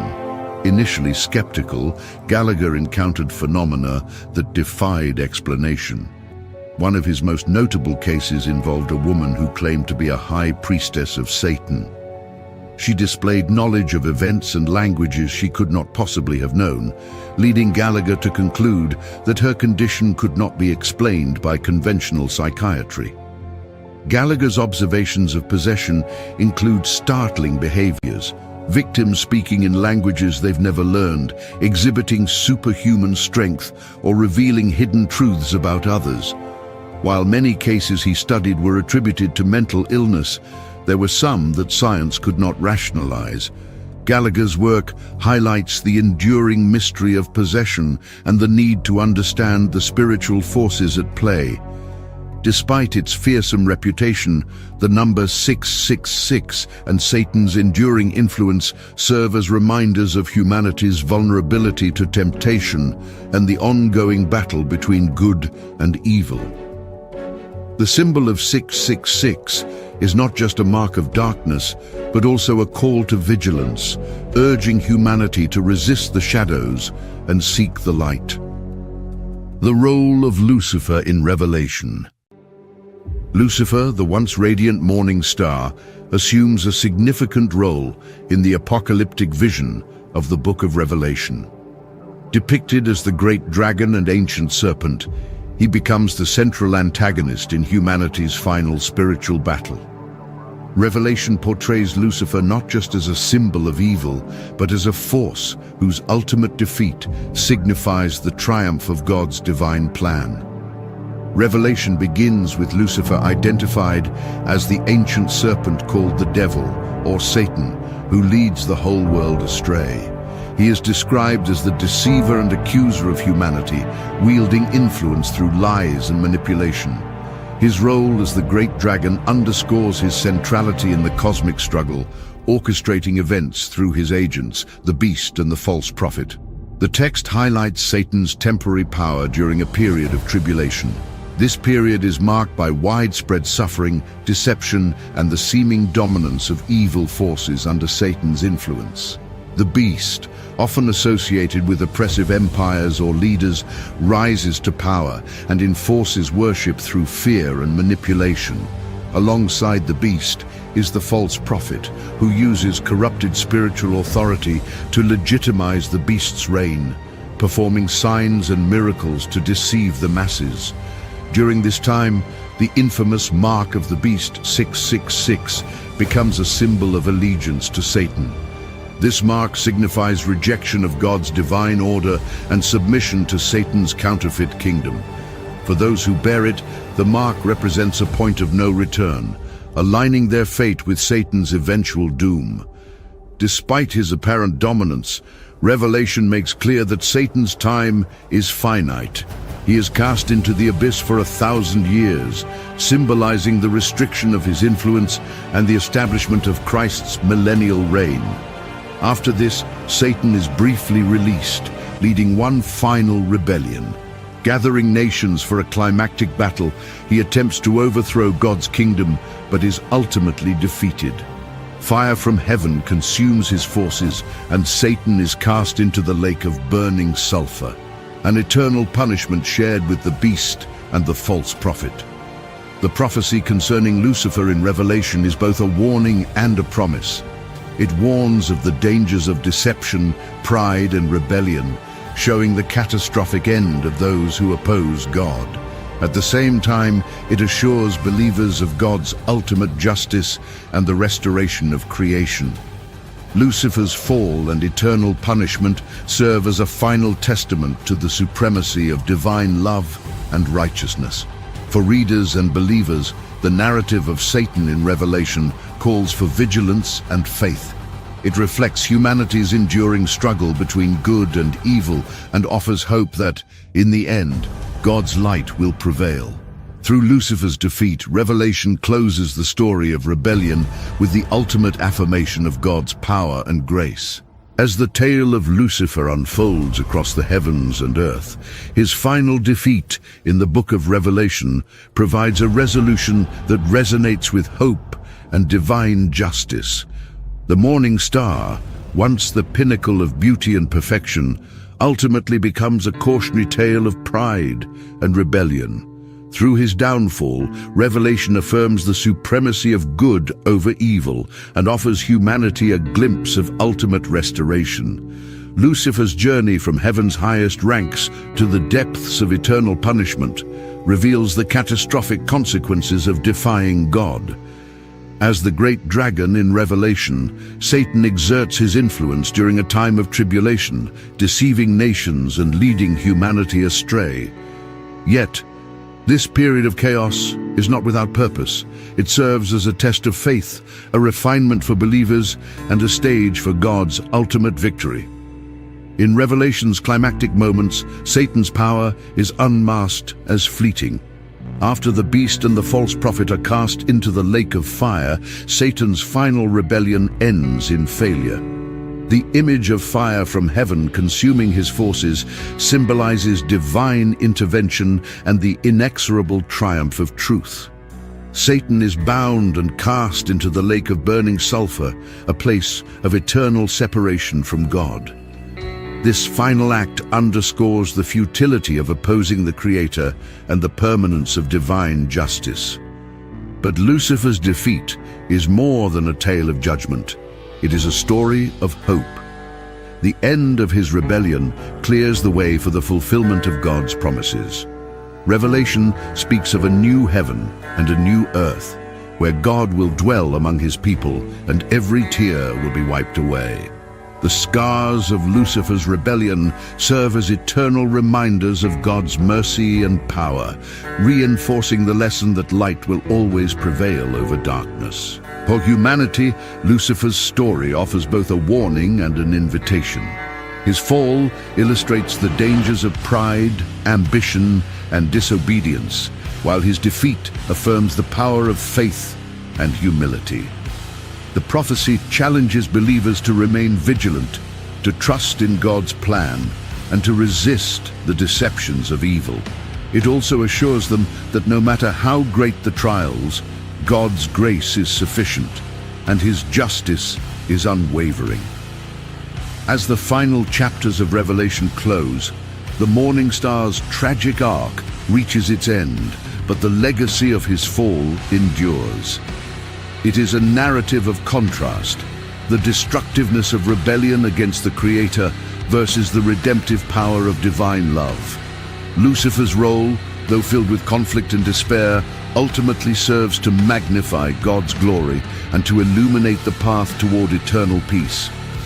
The story of Lucifer is not just about the fall of an angel, but about the enduring promise that good will triumph. His defeat is a testament to the resilience of faith and the boundless reach of God's light. For those who heed the lessons of his rebellion, Revelation offers a vision of hope, a reminder that even in the darkest times, redemption is always within reach.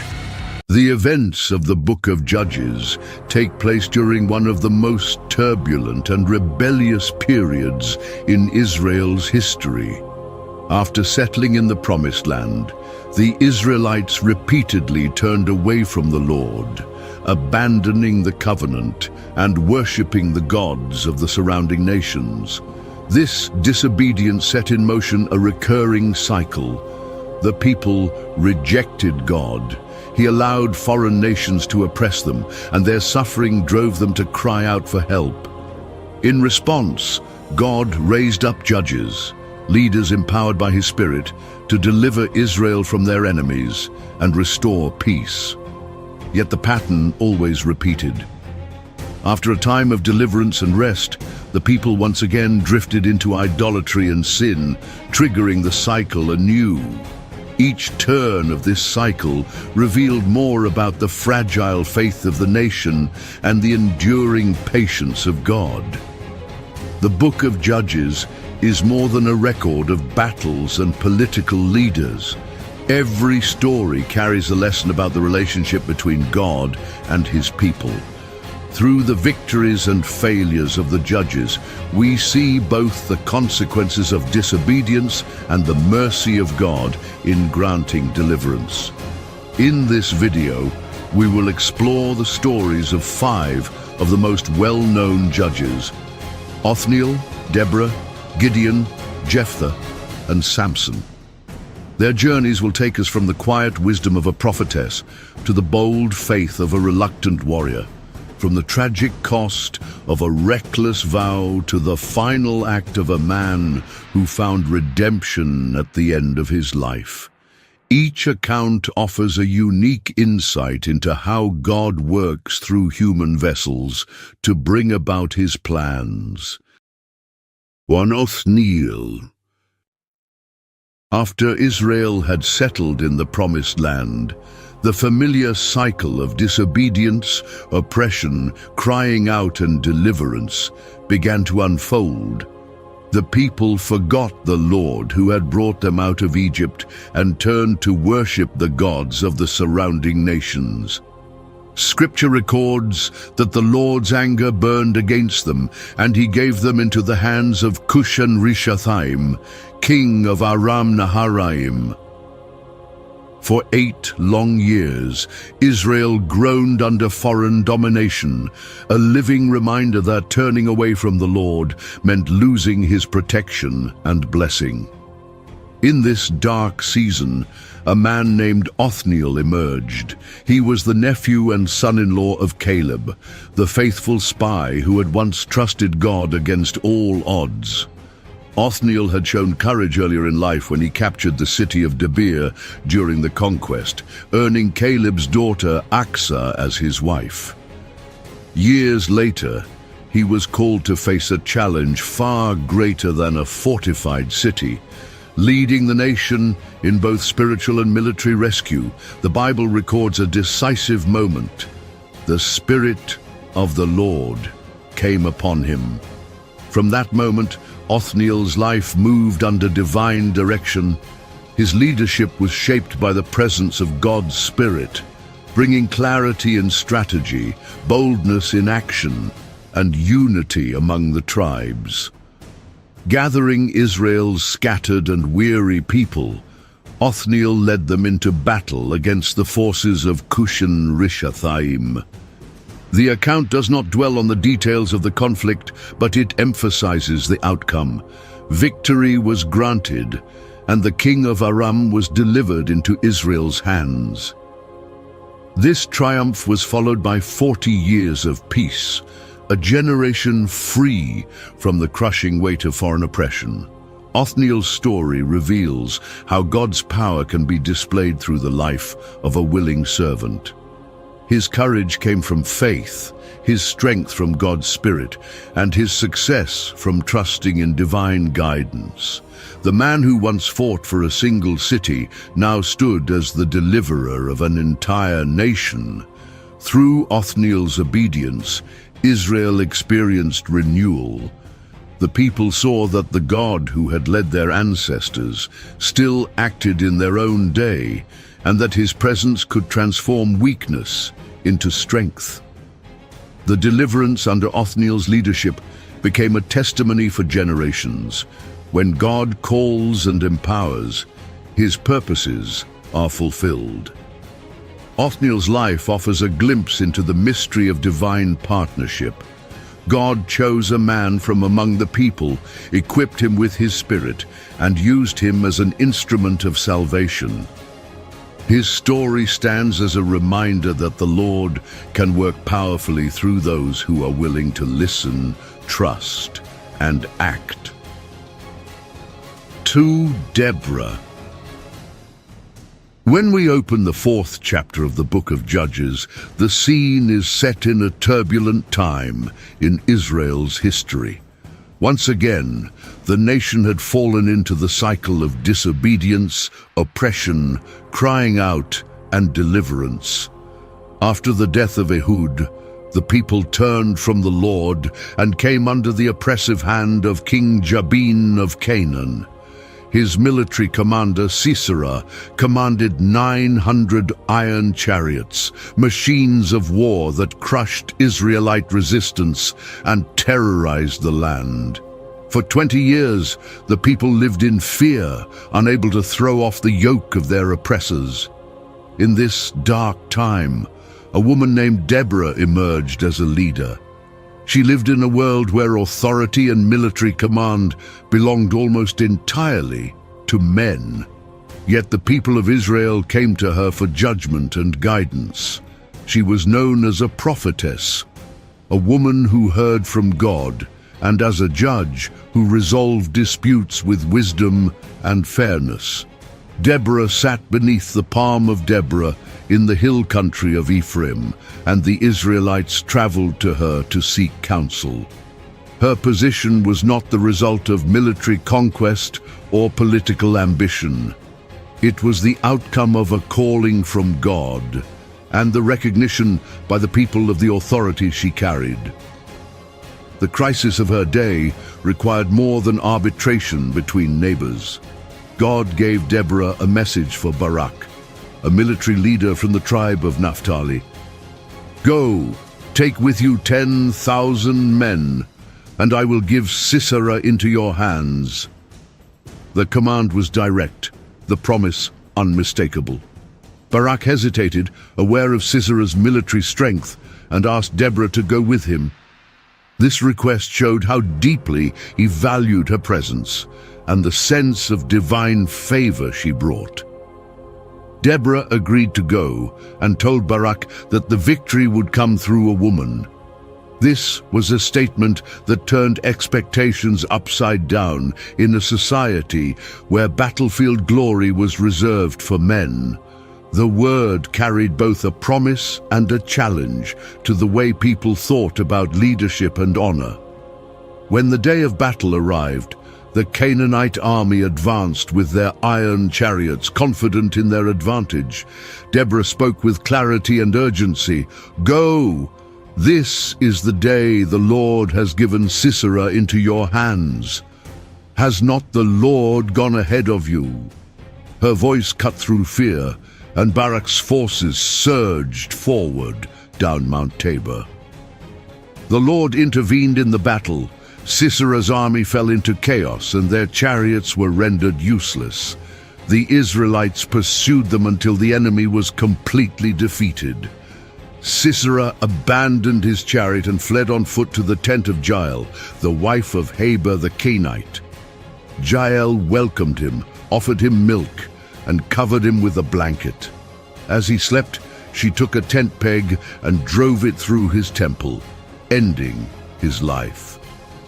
The prophecy was fulfilled. Victory came through the actions of a woman. After the battle, Deborah and Barak sang a song of triumph recorded in Judges 5. The song celebrated the willingness of the people to rise up, the faithfulness of God in delivering his people, and the courage of those who answered the call.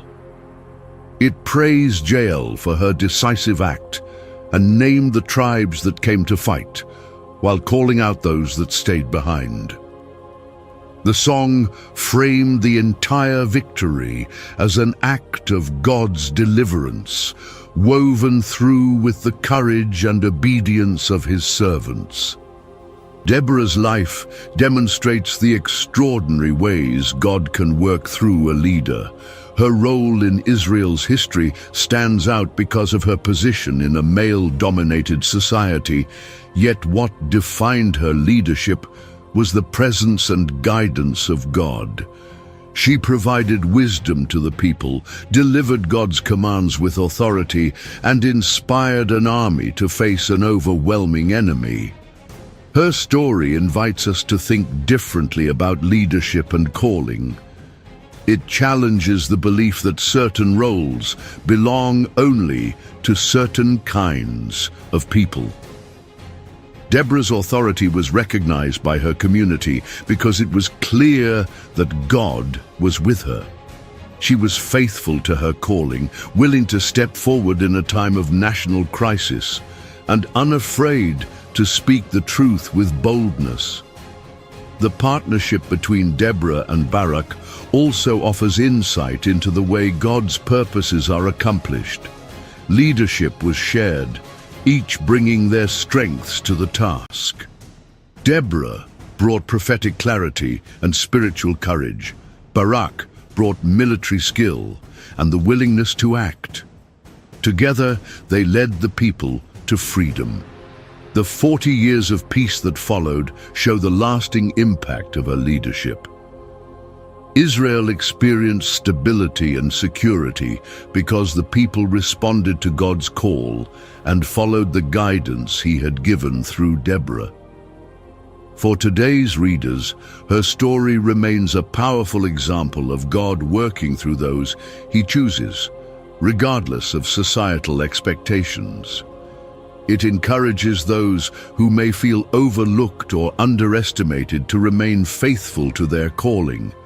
It challenges communities to recognize and honor the gifts and callings that God places on individuals without limiting his work to human traditions. In Deborah's time, the people of Israel saw that the God of their fathers was still active, still speaking, still delivering. Her leadership gave them hope, and her faith stirred them to action. Through her story, we are reminded that God's power is not bound by the limitations we imagine. He raises up leaders from unexpected places and equips them to accomplish his will. Deborah's leadership was remarkable for her courage, her faith, and her ability to hear and act on God's voice. She stood as a guiding light in one of Israel's darkest seasons and proved that the presence of God in a person's life can change the course of a nation. Her life continues to inspire, showing that when God calls, he also empowers, and the results can be transformative for generations. 3. Gideon. The story of Gideon begins during one of Israel's bleakest periods. The Midianites, a nomadic people from the east, raided the land year after year. They came during harvest season, swarming over the fields like locusts, seizing crops and livestock, and leaving the Israelites in poverty.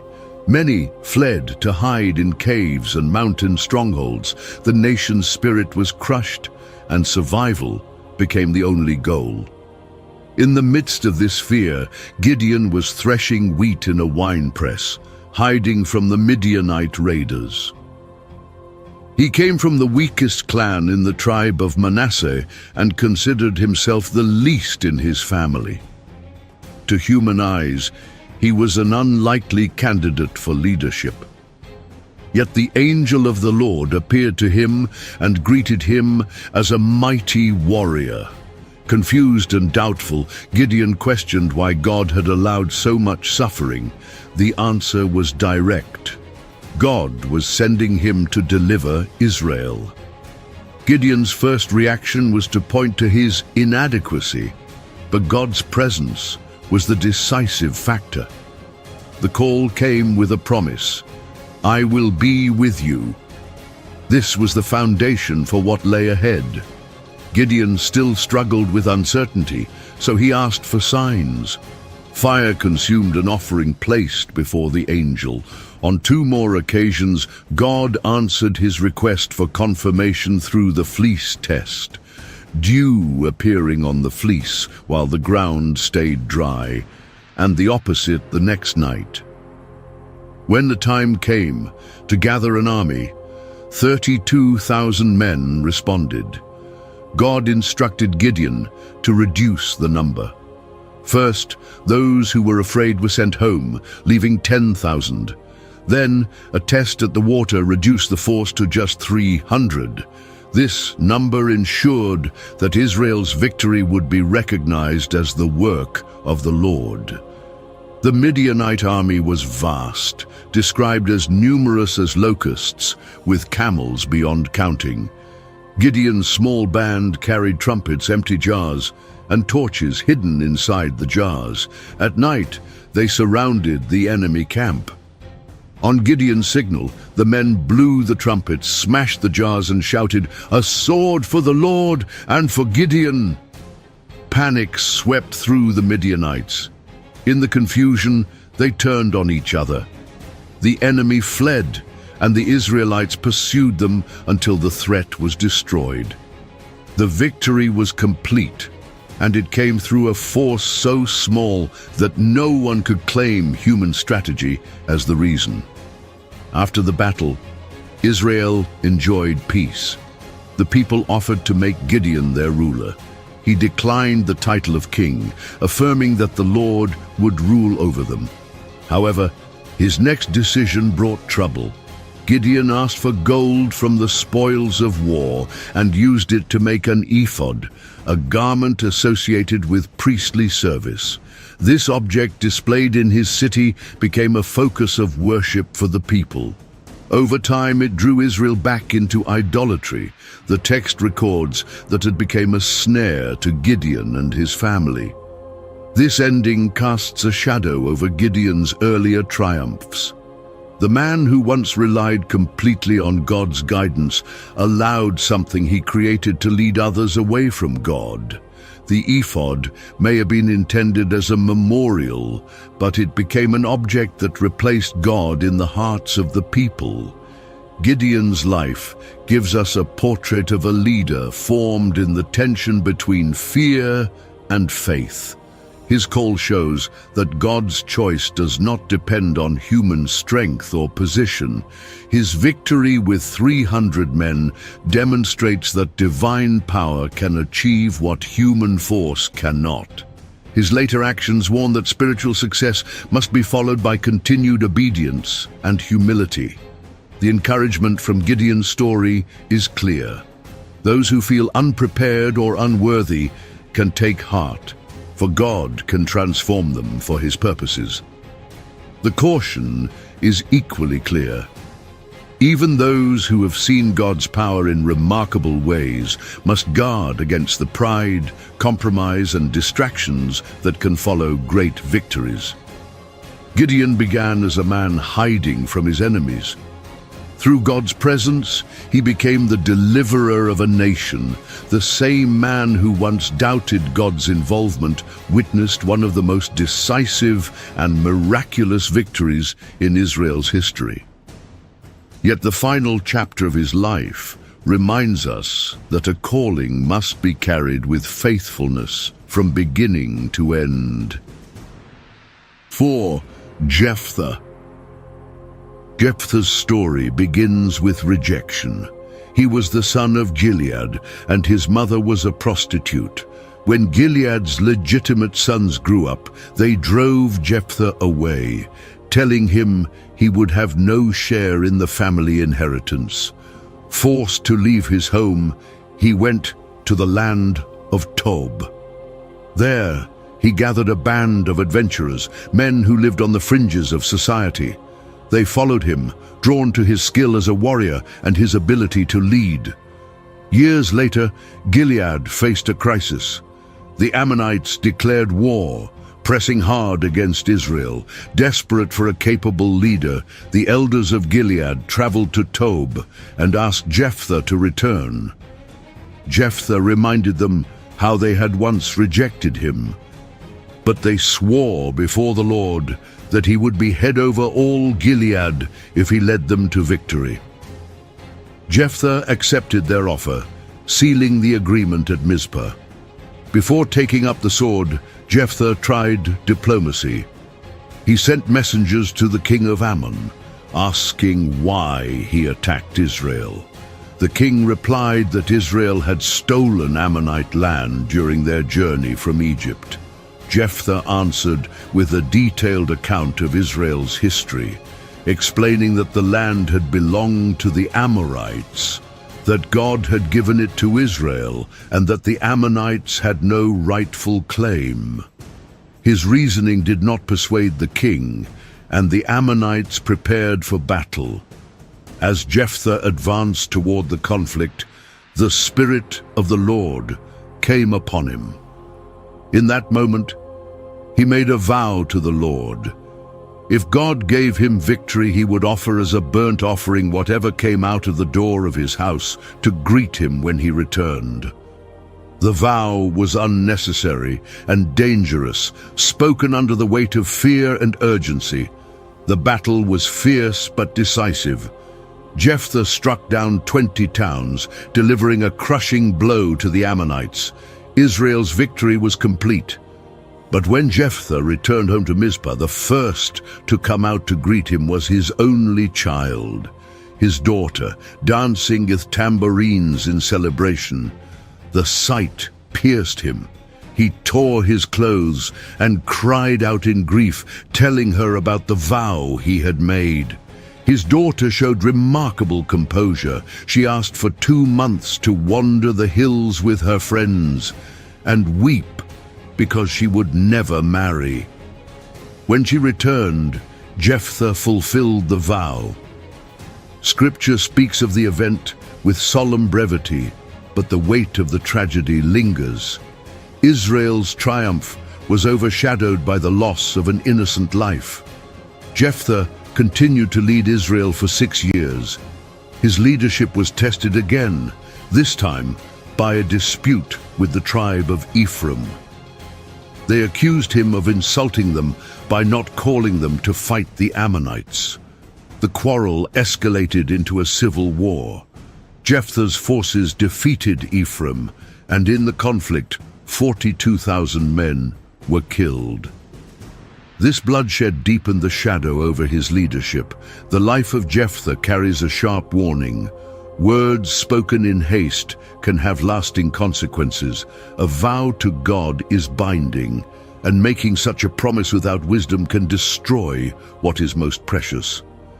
His rise from outcast to leader shows how a person can be lifted from rejection to a place of influence.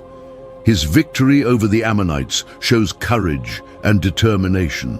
Yet the same life also shows how unrestrained speech can turn triumph into grief. From exile to commander, from victory to personal loss, Jephthah's journey is one of the most striking in the book of Judges. His achievements in battle were real, and his defense of Israel was strong. Yet his legacy remains intertwined with a vow that cost the life of his daughter. The events of his life speak across the centuries, warning against impulsive promises and urging faith that relies on God's power without bargaining for his favor. 5. Samson. Samson's story begins before his birth. Israel was under the heavy hand of the Philistines, a powerful coastal people with advanced weapons and military dominance. For 40 years, they oppressed God's people. In this dark season, an angel of the Lord appeared to a barren woman from the tribe of Dan. The angel told her she would conceive and bear a son who would begin to deliver Israel from the Philistines. This child was to be a Nazirite from birth, set apart to God, forbidden to drink wine, touch anything unclean, or cut his hair. Samson entered the world with a divine calling over his life. As he grew, the Spirit of the Lord began to stir in him. His strength was extraordinary, a supernatural gift to confront Israel's enemies. Alongside this gift, however, was a flaw that would shape his life. He allowed his desires to guide his decisions, especially in his relationships with women. As a young man, Samson saw a Philistine woman in Timnah and demanded to marry her. His parents urged him to choose a wife from among his own people, yet he insisted on the match. On the way to arrange the marriage, a young lion attacked him.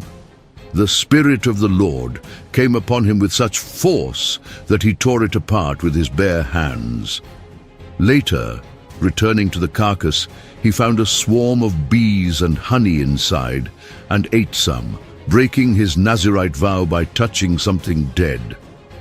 This early incident revealed a willingness to disregard the boundaries of his consecration. The wedding at Timnah ended in disaster.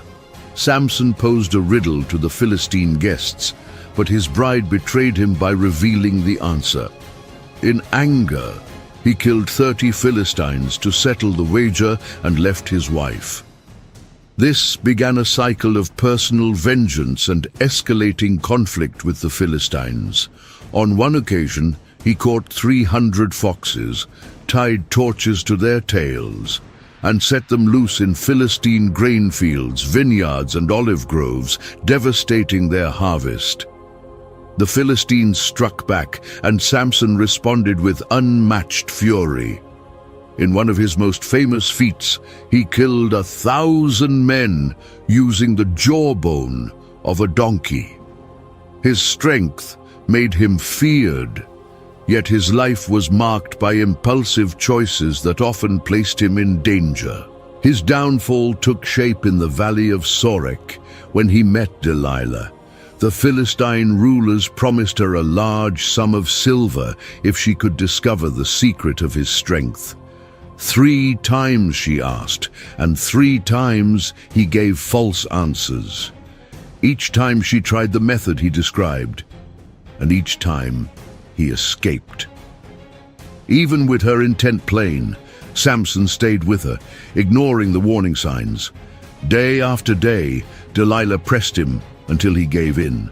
He revealed that his strength was tied to his uncut hair, a sign of his Nazirite dedication from birth.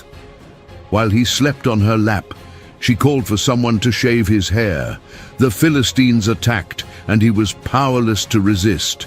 They seized him, gouged out his eyes, and took him to Gaza. Bound with bronze shackles, he was forced to grind grain in prison. Blind and humiliated, Samson was a shadow of the warrior he had been. In the darkness of his captivity, his hair began to grow again, a quiet sign of renewal in his relationship with God. The Philistine rulers held a great festival in the temple of their god Dagon to celebrate their victory. They called for Samson to be brought out to entertain them. A young servant led him to the pillars that supported the temple. Samson asked the boy to place his hands on them so he could steady himself. In that moment, Samson prayed to the Lord. It was a prayer of desperation and repentance. He asked for strength one last time to avenge his eyes against the Philistines. God heard him. With all his might, Samson pushed against the pillars. The building collapsed, killing the rulers, and thousands of people gathered inside. Samson died in the ruins, and in that final act he struck down more Philistines than he had during his life. Samson's life is a portrait of extreme contrasts. He was set apart from birth, blessed with supernatural strength, and empowered by the Spirit of God to confront Israel's enemies. He also allowed uncontrolled desire and self-confidence to lead him into repeated compromise. His capture and blindness were the natural result of pride and temptation left unchecked. Losing his sight became the physical reflection of a deeper blindness. For years he had walked into danger without recognizing the consequences, trusting in his ability to escape.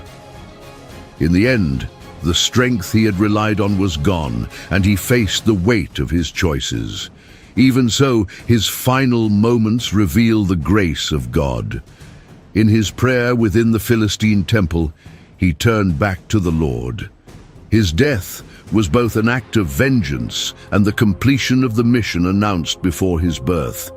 He began to deliver Israel from the Philistines, and in his last breath, he dealt them a devastating blow. Samson's story is a warning about the destructive power of pride and temptation. It also holds hope for those who have fallen. Even after deep failure, a person can call out to God and still be used to accomplish his purpose. His life urges those with great gifts to guard their hearts. Remain within the boundaries God has set, and remember that all strength comes from the Lord. The legacy of Samson is both a caution and a testimony. His victories demonstrate the reach of God's power through human hands. His failures show the heavy cost of surrendering to desire and arrogance. His last prayer stands as a reminder that God listens to the cry of the broken and can turn even the final chapter of a life into a moment of triumph for His glory. The book of Judges is a mirror reflecting both the weaknesses of human nature and the enduring faithfulness of God. Across its pages, we see a nation caught in a relentless cycle: rebellion, oppression, repentance, and deliverance. Each Judge's story adds a new layer to this unfolding drama, revealing different aspects of leadership, courage, and the consequences of turning away from the Lord. Othniel reminds us that God can empower the humble to lead a nation. Deborah demonstrates that divine authority transcends cultural expectations. Gideon shows that God's strength is made perfect in human weakness. Jephthah warns of the heavy cost of rash words and unguarded vows. Samson illustrates how unrestrained desire can lead to ruin, yet also how grace can restore and complete a calling even in the final moments of life. Together, these lives form a tapestry of triumphs and failures, victories and regrets. They point us to a God who repeatedly reaches out to rescue his people, even when they falter again and again. The Judges' stories challenge us to remain faithful, to heed God's call with humility, and to trust his power over our own. In every generation, the lesson remains the same. God is both just and merciful, and his purposes will stand.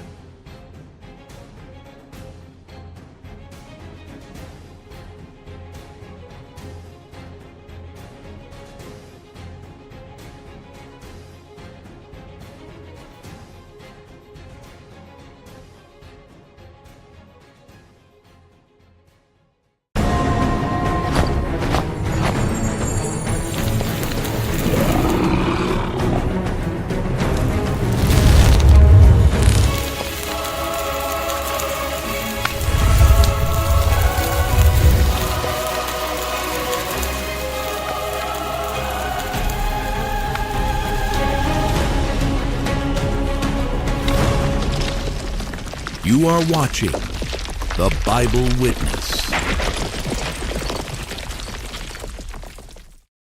I was born in a time of silence from God.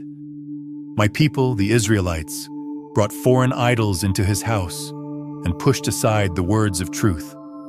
God saw it all, so he gave us into the hands of the Philistines. We became captives in our own land, humiliated, bound, and helpless. But somewhere in a quiet field at dawn, God began to speak again. My mother was out working the soil alone as she always did. She had no idea her life was about to change. A messenger stood before her, radiant, unlike anyone she had ever seen. He wore white and silver, his wings shining, a sword at his side. You will conceive and give birth to a son. He will be set apart to God from the womb. He will begin to save Israel from their enemies. She ran to tell my father. He wanted to believe her, but doubt clouded his face. Still, they prepared an offering. A goat was laid on the altar. My father lit the flame. It rose high, wild, and hot. My mother stared into the fire, searching, waiting. Then, the angel appeared again, standing in the heart of the fire, untouched. You must not drink alcohol or eat dirty food during pregnancy. Do not cut your son's hair for the rest of his life. My parents were too overwhelmed to speak. Since then, everything had changed. I was born in a quiet place, far from the noise of the cities. My mother followed everything the angel told her. No wine, no unclean food, no razor. As I grew, so did my strength. So as my reputation. My family has been happy for a long time. One day, I was walking through the market. The sun was strong, the streets were crowded, and people were busy with their day. I wasn't looking for anything. But then I saw her. Her clothes were fine, her hair golden, and she moved with quiet grace. My eyes locked on her. I couldn't look away. She turned just for a moment, and our eyes met. Something pulled at me. I didn't know her name, didn't care where she was from. I only knew I wanted her. I walked toward her. When we stood face to face, we didn't speak. She looked at me, and I looked at her. From that moment, we belonged to each other. That night, I sat down with my parents and told them what I wanted. My father didn't answer, but I saw his hands tighten around his staff. My mother turned to him, confused. She didn't know what to say. Please let me marry her. My parents looked at me for a long time, then sighed and gave a small nod. We were getting married.